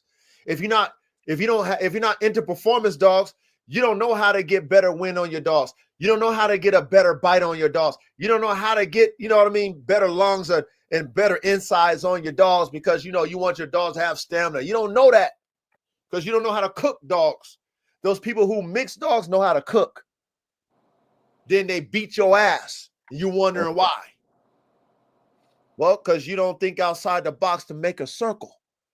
Right.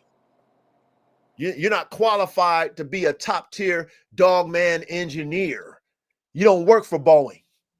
They wouldn't hire you. You wouldn't qualify to get hired. You wouldn't make the Boeing team because they want thinkers out here. They don't want motherfucking sheep. They want thinkers. They want men and women that think progressively because they trying to advance their shit. They know for them to get that money, for them to get that military contract, they got to make better planes. They got to make better shit, not the same shit. They don't want no 1950 shit, 1960s. That's what the dog shit is about. They want 1970 dogs and shit, 1980 dogs. What the fuck? The fuck? Is that backwards or what? Yeah, nobody knows how to breed, I guess. They don't know how to make dogs better. They don't know how to make dogs better, caveman. They don't have the gift like the OGs who have the dogs that they love so much from 1970 and 1980. They don't have that vision like them, and that talent and ability to create. Instead, they believe in something that they never. Now, if your teacher was the OG, then I guarantee you your dogs will progress because he would teach you the formula. But back in those days, we know that they wasn't doing that because they was competing with their dogs. They was making money in competition. Yep. Or if you have a monopoly on your program, like, for example, them boys overseas with them mouths and shit that's got the military contracts, you think they going to tell you that they was been at it pit bull and they motherfucking Malinois and shit long time ago? You think they going to tell you that? Nah. No, they're not going to tell you they've been at pit bull and all kind of shit in their mouths. Because you know what? They want that military contract. They don't want you to get it. Well, I'm going to tell you, I'm going to write the pedigree up and you're going to look at my pedigree and you're going to try to follow it in your own program and wonder why you ain't making the same level of dogs. Come on, man. Come on, guys. We got to be smarter than this. We got to be smart, especially when you got a monopoly on the game or especially when you got a high-level dog. I'm not going to think about how top secret people's fucking schematics for whatever they build is like, especially when you're dealing with like military equipment type shit. That's just top secret. They're not telling everybody how you make these planes. You crazy? That's top secret. So if we making dogs that are on the highest level, are we really telling you the shit? No. Now, again, I keep telling y'all this too. Please pay attention when I say this. I can tell you the formula, the type of dogs, but you don't necessarily know the genetics that I'm using to make my dogs. You follow the breed type and get the wrong genetics.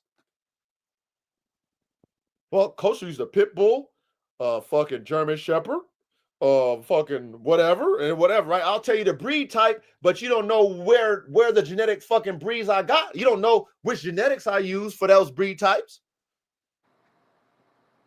But then you wondering why you're not getting the level. Well, you don't know the complete formula.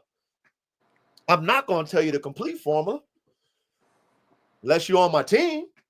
But if you're not on my team, I'm not going to tell you exactly where I got the actual genetics. I'll tell you the breed. I'm not going to tell you the actual genetic code for it. You got to learn that yourself. But because we are all in this classroom, I can tell you the breeds that you can use. Or like you was talking about the hound dogs, if you use the hound dog and you got a great result on the hound dog, you tell me the breed, then I need to go do my research like Tony was saying. And then I need to go find my grade A genetics.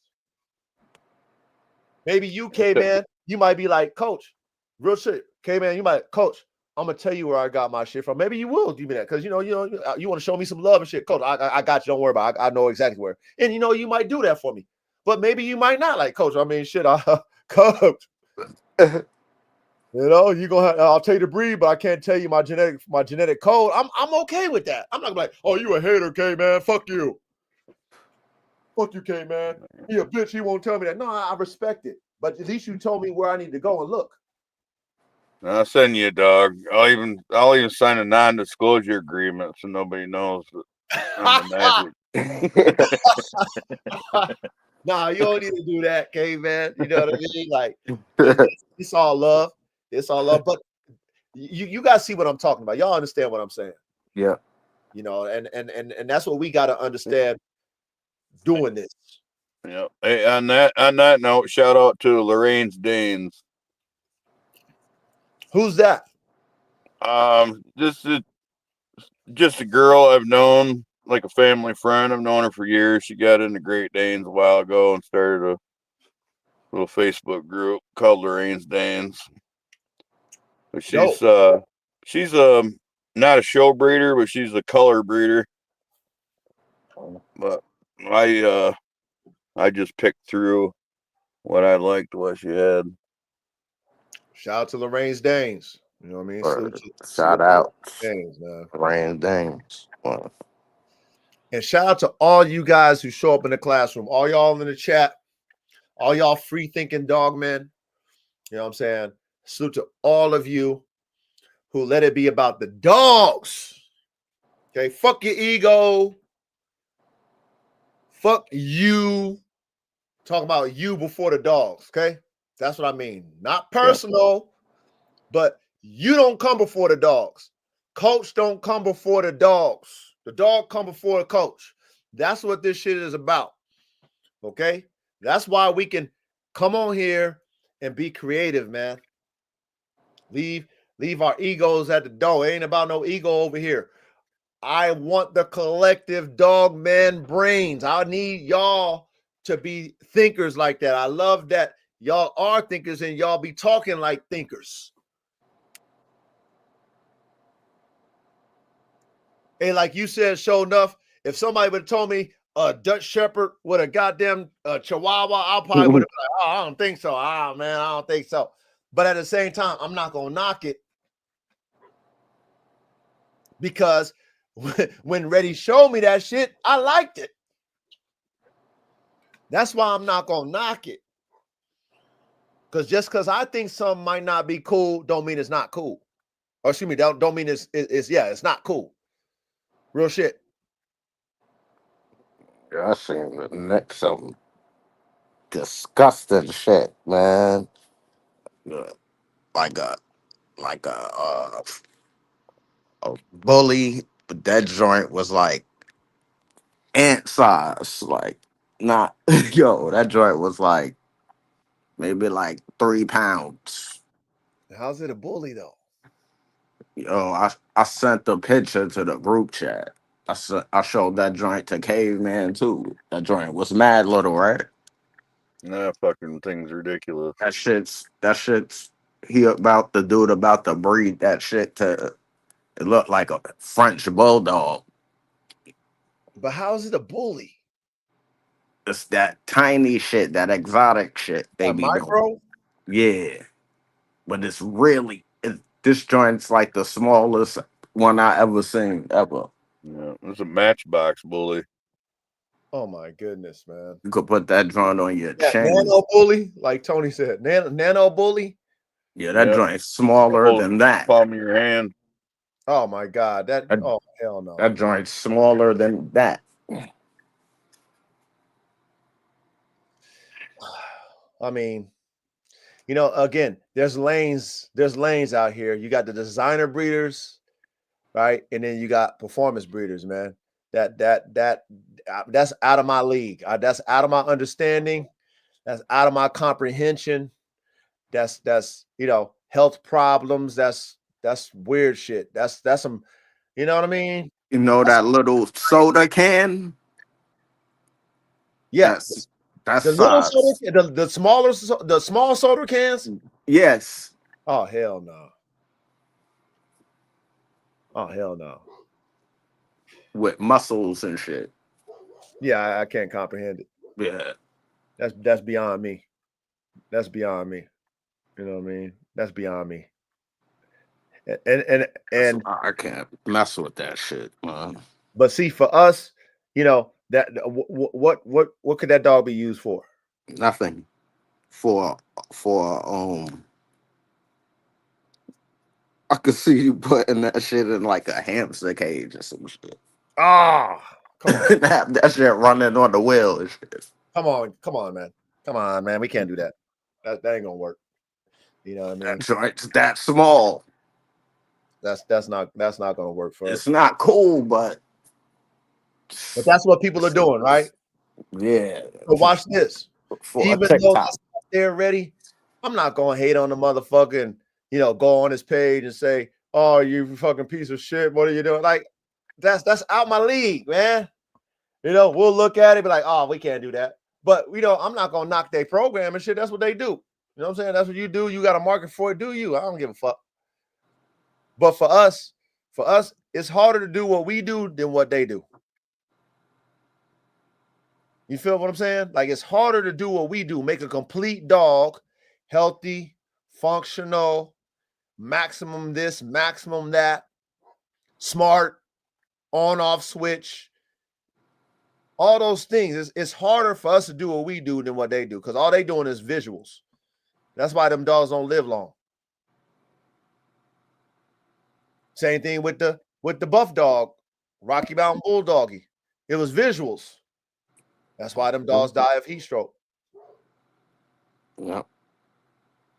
They was getting that dollar. Compromised performance for the dollar. Okay.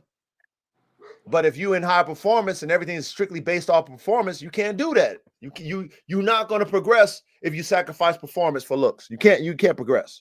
Nope. Can't, never. Now, the balance is what Caveman said, is getting it at that line, but not crossing it. Can you do that?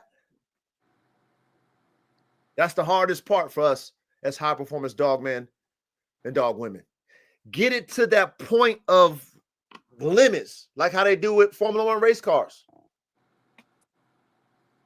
Get it to where you can maximize speed and performance without fucking blowing that motherfucker up. Word. Hey, what's a what the fuck is that? Gremlins on Gizmo and shit. That's what that is? Yeah, Mogwai. Gizmo's the Mogwai. Shit, they got them damn fluffy Frenchies looking like them damn Mogwai. Hell yeah. Yep. Shit, they already did it, show enough. We did that shit. With the fluffy Frenchies. They did it already. That's a fact. Already done. The hardest thing is what we are talking about tonight. How can you get extreme enough to not be extreme to be a high performer? That is the test. And it sure helps to have more than one pair of dogs too when you're trying to make genetic selection.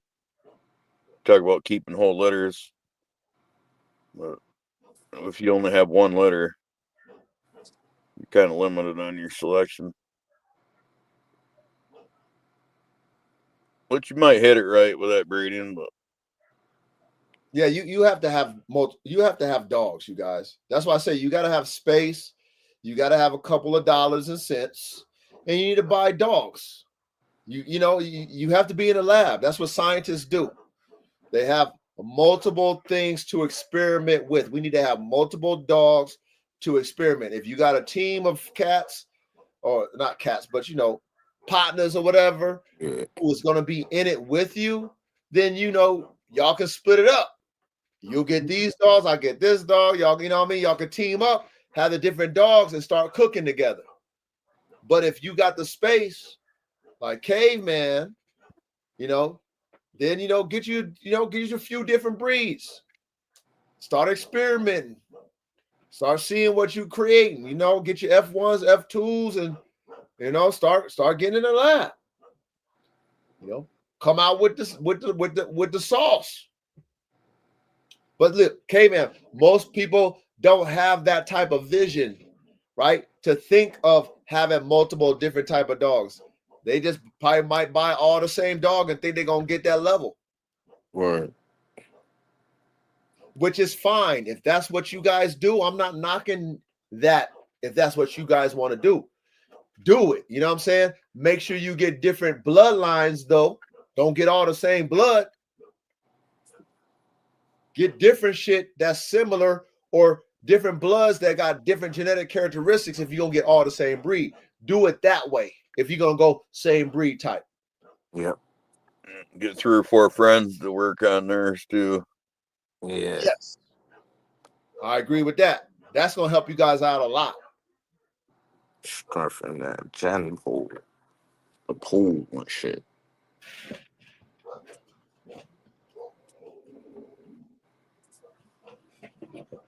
But like I said, y'all gotta think like what we talking about.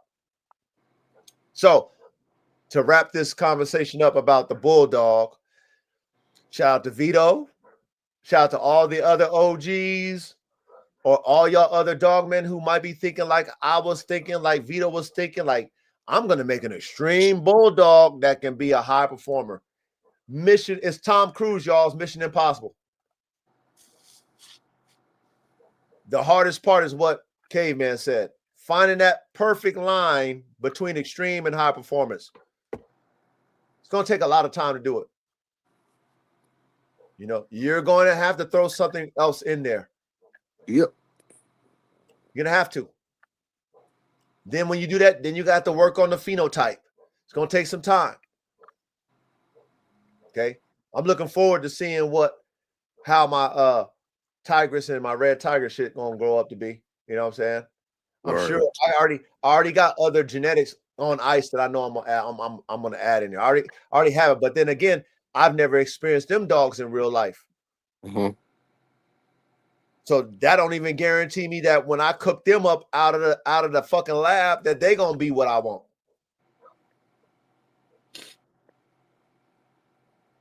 So I have to come to grips with my reality as a dogman engineer, that whatever that balance is, it's going to be what it's going to be. That might be my fine line. It might not be extreme enough for me, but I got to accept it. Have you ever bred a daughter of AK to one of them tiger dogs?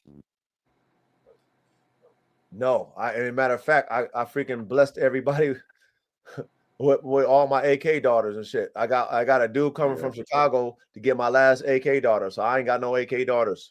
None. No, I haven't. You know what I mean? I don't have it. But like I said, I'm going in a whole different direction with AK. I'm going bull herder with AK. I'm not doing any type of pit bull type or bulldog type dogs with AK. Me personally, I'm not. But yeah, that's kind of overdone anyway, really. Yeah. it's just like I said, for me, Dude, like I told you guys, for me, I know what I created. If my dogs can't use that extreme prey drive that I put in them, I'm doing my genetics injustice. That dog spirit can't do what it was bred to do. So why do it? You know what I'm saying? Why do it? But them goddamn bull herders, they can bite and they can do all that shit on man all day long. They can do that shit all day long. Okay, cool. Cool. I'll put that type of dog in a bull herder because then they can do that without me getting in trouble for it. Or somebody getting my dog and having kennel accidents and shit. So that's why, man, I haven't done that. I had a plan to do it, but it was AK to himself though. That's what I was gonna do. AK to his daughters. That was my plan. I wonder if in the military, if whenever they go into them wars and shit, and the other side got their dogs too coming into the battle, if them joints ever get into it. I believe they do. Ah. But in reality, though, you gotta think about it. A lot of those dogs, whether it be searching dogs, like they'll have the Labradors, right? The search for whatever bombs or cadavers or whatever the fuck, and then you got them damn patrol dogs and shit. You know what I'm saying? So I think the patrol dogs will come into each other. You know what I mean? And depending on where you from and the type of dogs that you got, shit. But I don't know, man. If you dealing with them foreign countries, they might have them real dogs that is killing everything. That's already out there and shit. Yeah, they killing everything. They killing whatever's out there, man, prey. And them damn military dogs, they not bred to kill. They're not bred for prey. They bred for man work. Yeah. So they'll probably cur out, to be honest. Well, I don't know. I've seen some bad ones. I've seen some fucking pit bull right up. Then they might be bad too. Again, I mean, we're not in the battlefield, so I'm not going to say that they're not going to do either or. However, them shepherds wasn't really bred for all that damn prey action. You know what I mean? Like I said, I look at. Go ahead. No, but shepherds do have high prey drive. In fact, they can be a problem around chickens and shit. But yeah, those dogs they're pretty fucking mean. And they're like a fucking 90-pound wolf, they got fucking fangs. Can they take the pain though? That's the thing. Yeah. Oh yeah, they can. Okay. Yeah, them fuckers. I mean, a good German Shepherd's a hard motherfucker. Yeah, the world hasn't. We've seen so much of this American breeding and this AKC show shit. Different a lot of people haven't seen the 5% of these breeds that are still up to par, that are exceptional. Okay. I mean, I know stories of pit bulls being matched against shepherds and not making it. Okay. So then they are out there depending on, how they was bred and what they was used for. Just not the one on the newspaper, but the good ones. I agree with you on that. You know what I mean? So I would think that those dogs would be hardened dogs, but there's a documentary on YouTube called, I think it was called Vietnam War Dogs, man. And at that time, remember I was telling you about how the military, there's not enough dogs. They can't even find enough dogs, right? Because, them dogs go out there and a lot of them be dying and shit. Yeah. So they had a draft for fucking pet dogs. Yeah. Vietnam War. That's just real. Yep. They had a documentary on the shit. Yeah, I've seen it. Yep. So they was getting your fucking pet German Shepherd and had that motherfucker in the middle. Your pet fucking labs and shit. They had a draft for them motherfuckers. Straight up, because they didn't have enough dogs. They had a documentary on them dogs. And of course, the dogs was the ones that was, walking on the mines and shit and saving your life. Yeah. So that, at the end of the day, they needed dogs. And then the Vietnamese hated dogs. They couldn't stand dogs, man. So they was out there hunting dogs. They was trying to kill them damn dogs. They couldn't stand dogs. Yep, that's the number one targeted member of the. What do you call the group of? Viet Cong, whatever they was. No, I mean, what do you call a group of soldiers? Anyway, that the dog is the number one targeted member of the group. Like Yeah. they don't even. It used to be the officers. Now it's the dogs. Yeah, Tony, check that out. What is it? What the fuck is that called? Hold on, man. I think I might. I know. I saved it. Let me see. It was a great documentary, by the way. I like shit like that. Yeah. Let me see. The fuck. Hold on, y'all. I want to make sure I got it for y'all. But you seen it, right, Caveman? Yep.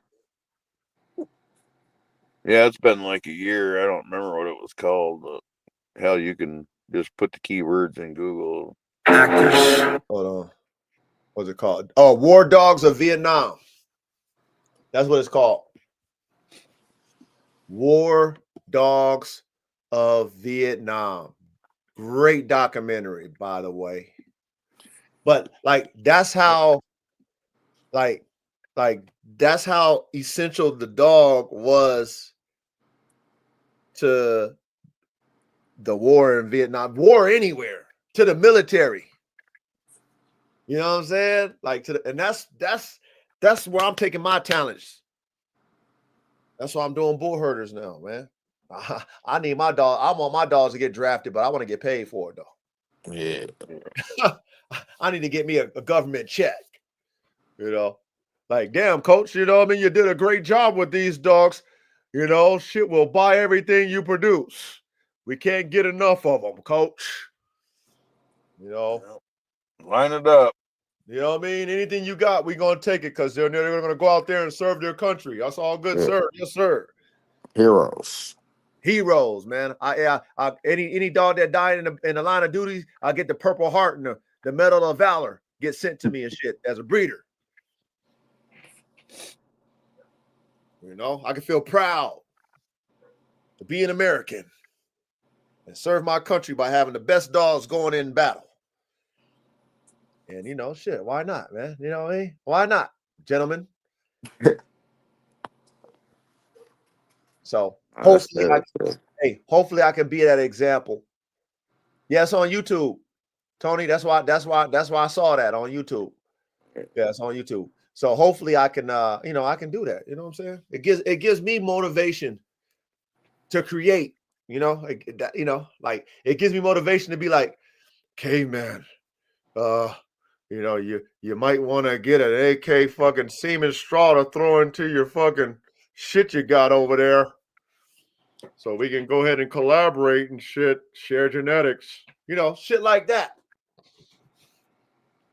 Mm-hmm. We can take our bull herders and fucking intertwine them and shit.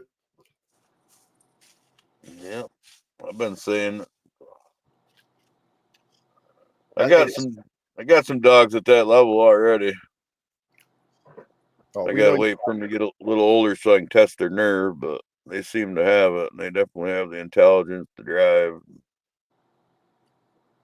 No, we know you have it, but you just got to keep showing it, man. You know, well, they ain't ready for all that yet either. It takes a minute. Okay, man, you need to make a damn dog page. Yeah, I know it. You know, you gotta have a dog page and just showcase all your dogs, man. Just all dogs, showcase them shits, and all the land you got. You got the phone and shit.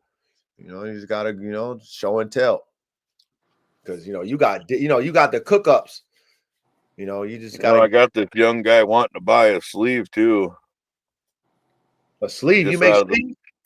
No, I got this young guy that I know. He's into hounds and he wants to buy some game birds from me, and he's got a German Shepherd. And he messaged me the other day, and he's gonna order a sleeve. Wants to start fucking around. He asked me if I had any dogs ready for the sleeve. Well, hell yeah. Oh, he makes sleeves? He's just gonna buy one.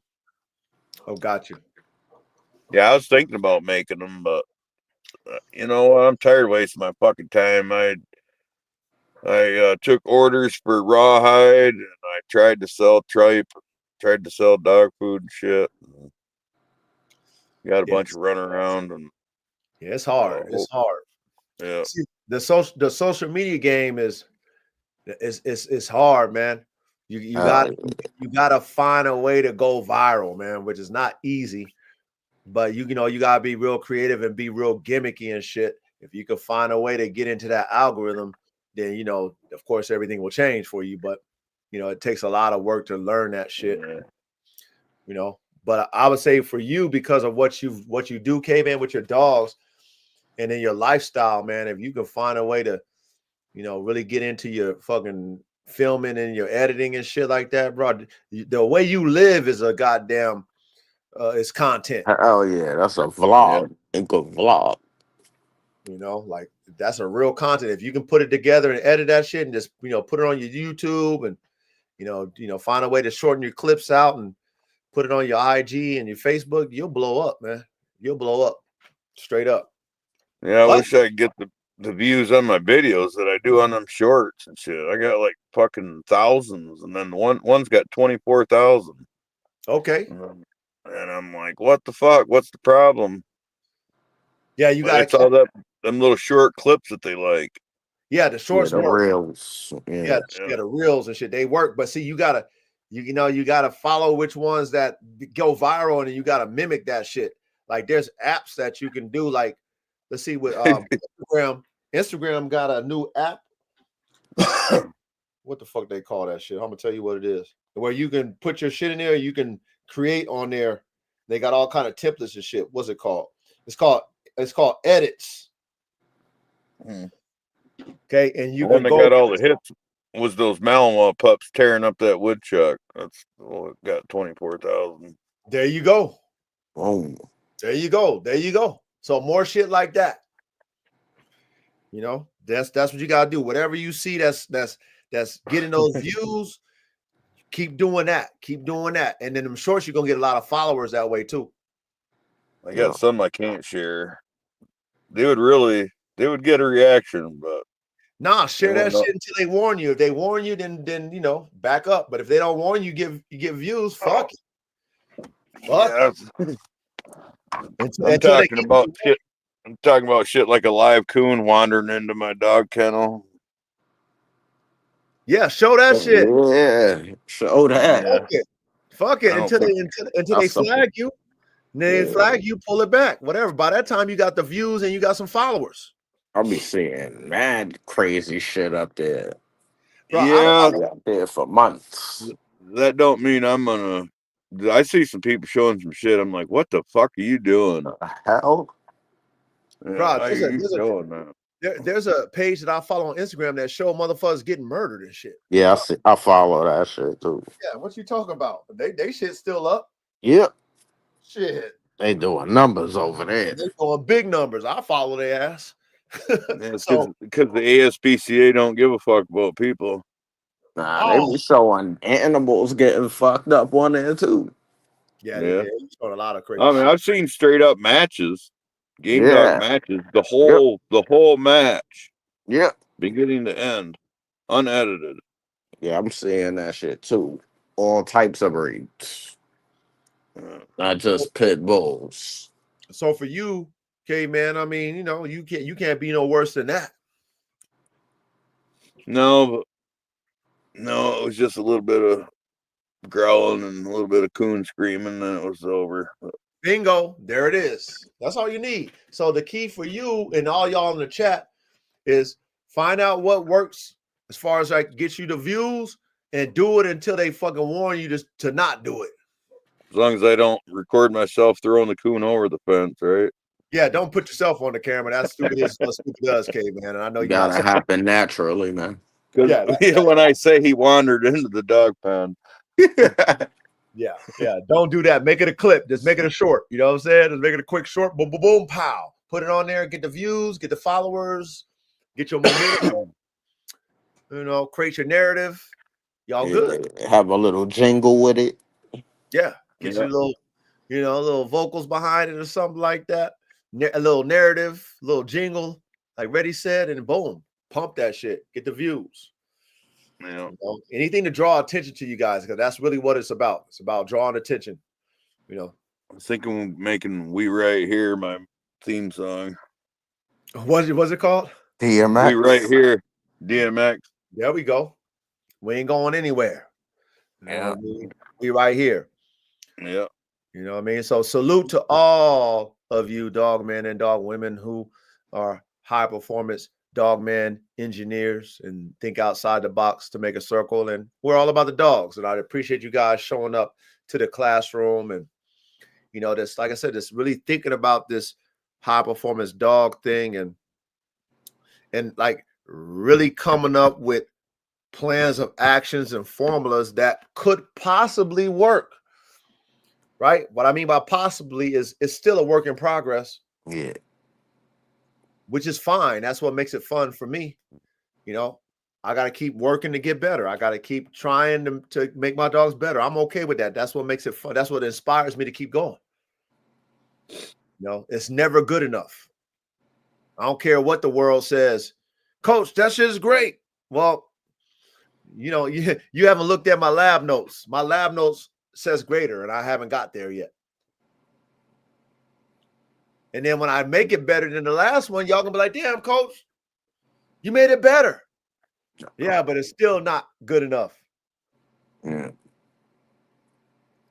And then guess what? We all keep raising the bar, making better dogs, sharing formula, sharing ideas. Showing up, coming up with something. Tony showing up, coming up with something. Reddy showing up with something, coming up with something. K-Man showing up, coming up with all y'all. We coming up with some good, we coming up with dope shit. And then we making high performance dogs great again. And I see that wave right now. I know, Reddy, we was talking about this.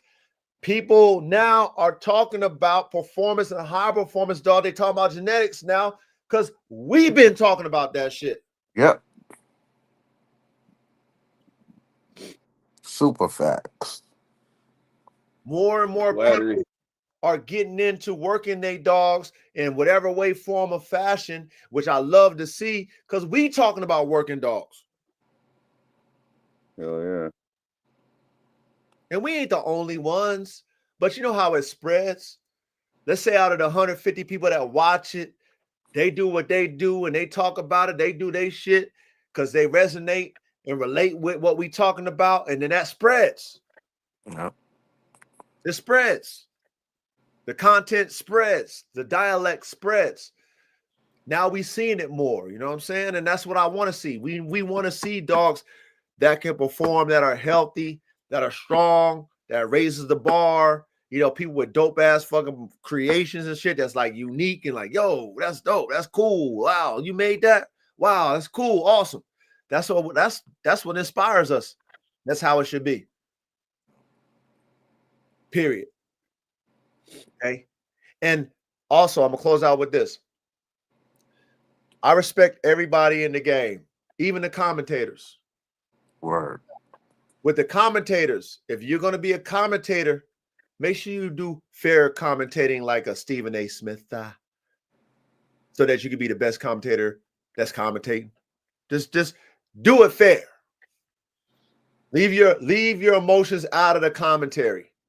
If you are a good commentator and you leave your emotions out of it and you just deal with the stats, then you as a commentator can go a long way. Because there's positions for all of us in this dog game. But just make sure you fair as a commentator. Okay? Don't put your emotions, don't put your Whitney in your commentary. Okay?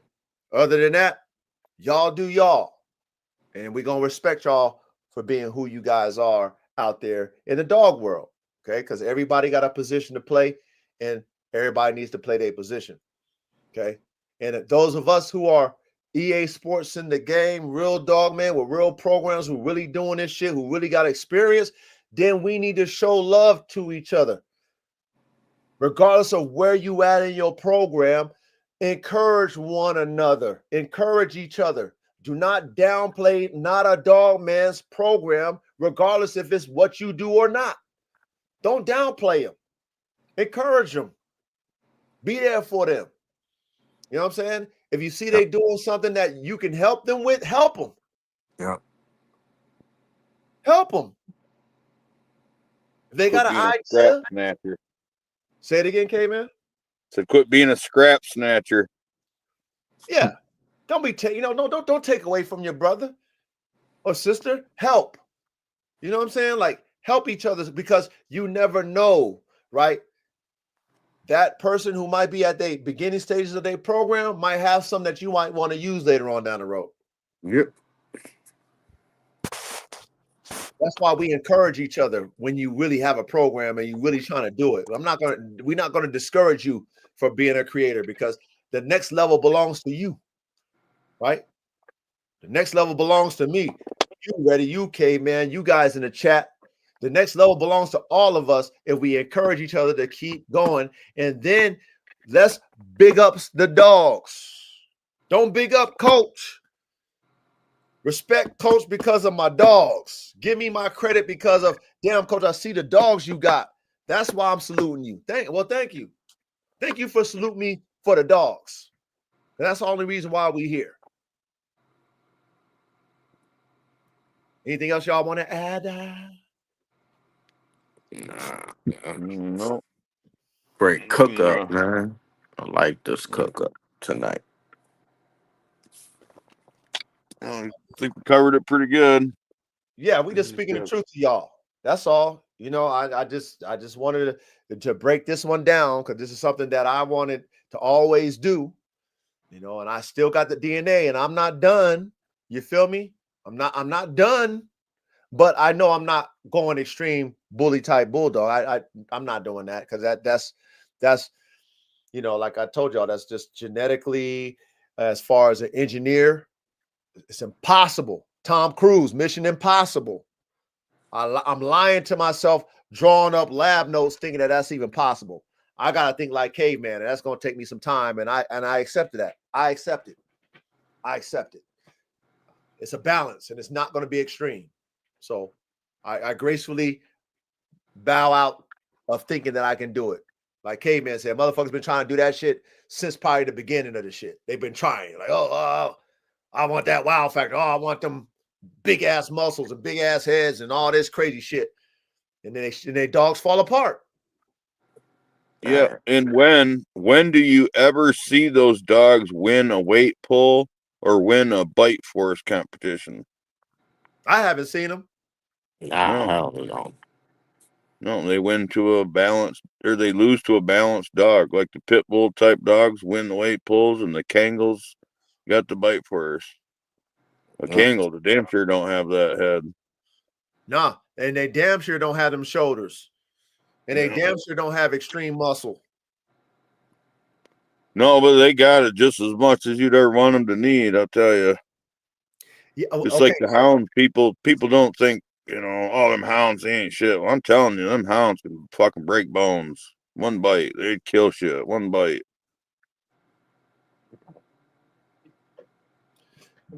Watch this, K-Man. They've never owned the dog to know what a hound can do. That's the point that I like to let you guys know. When it comes to really doing this shit, you can't judge a book or a dog by its cover. You need to get the dog and read the dog, right? Like the book. So for you to understand what dogs can do, you need to own one. Of course, you're not gonna know what a hound can do in a hound position of performance, because you never owned one or touched one. You never got a chance to see it. How would I know what a Kangal is if I've never owned it? Just by what I read, I can assume based off what I read. But by me owning one, I know a Kangal. Yep. I own one. I watch it. I saw. I ain't never been bit by one. I don't let not one of my dogs bite me. I ain't never let my fucking dogs get into no kennel accident, because I don't allow that. But I can believe, based off of that mouth and them teeth, that dog can do some motherfucking damage. But the fact of the matter is, I own one so I can see it for myself. You guys, all of us who are real dog enthusiasts, if you want that dog, you study it, you get it. Buy one. Test it. So you can say what Caveman said about hound dogs, because Caveman done dealt with all kind of hound dogs. I haven't. But I ain't going to assume a hound dog can do something I don't know. Yeah, and you got to get the right one. Yep. At the same time, there's coon hounds that'll put their nose to the ground and chase a coon up a tree. But don't ask them to fight one; they'll fucking hide behind you. Just like any breed, there's a lot of variances. But hell, my dogs, they just run up to a coon, grab it by the head, and crunch. It's dead. And I've seen other dogs with a fucking coon balled up on their face for 10 minutes. Well, the coon can kill a dog, especially in the water. They can drown a dog in the water. But not a good hound. They're just fucking crunch. Now, same with coyote. They just grab a coyote, break its neck. Now watch this, K-Man. If I want a hound, guess who I'm gonna tap into? Same thing with Dogman Don. Dogman Don, if you want a hound, you need to talk to Caveman. Caveman got experience with hound. He gonna lead you in the right direction. You know what I'm saying? That's what this collective is.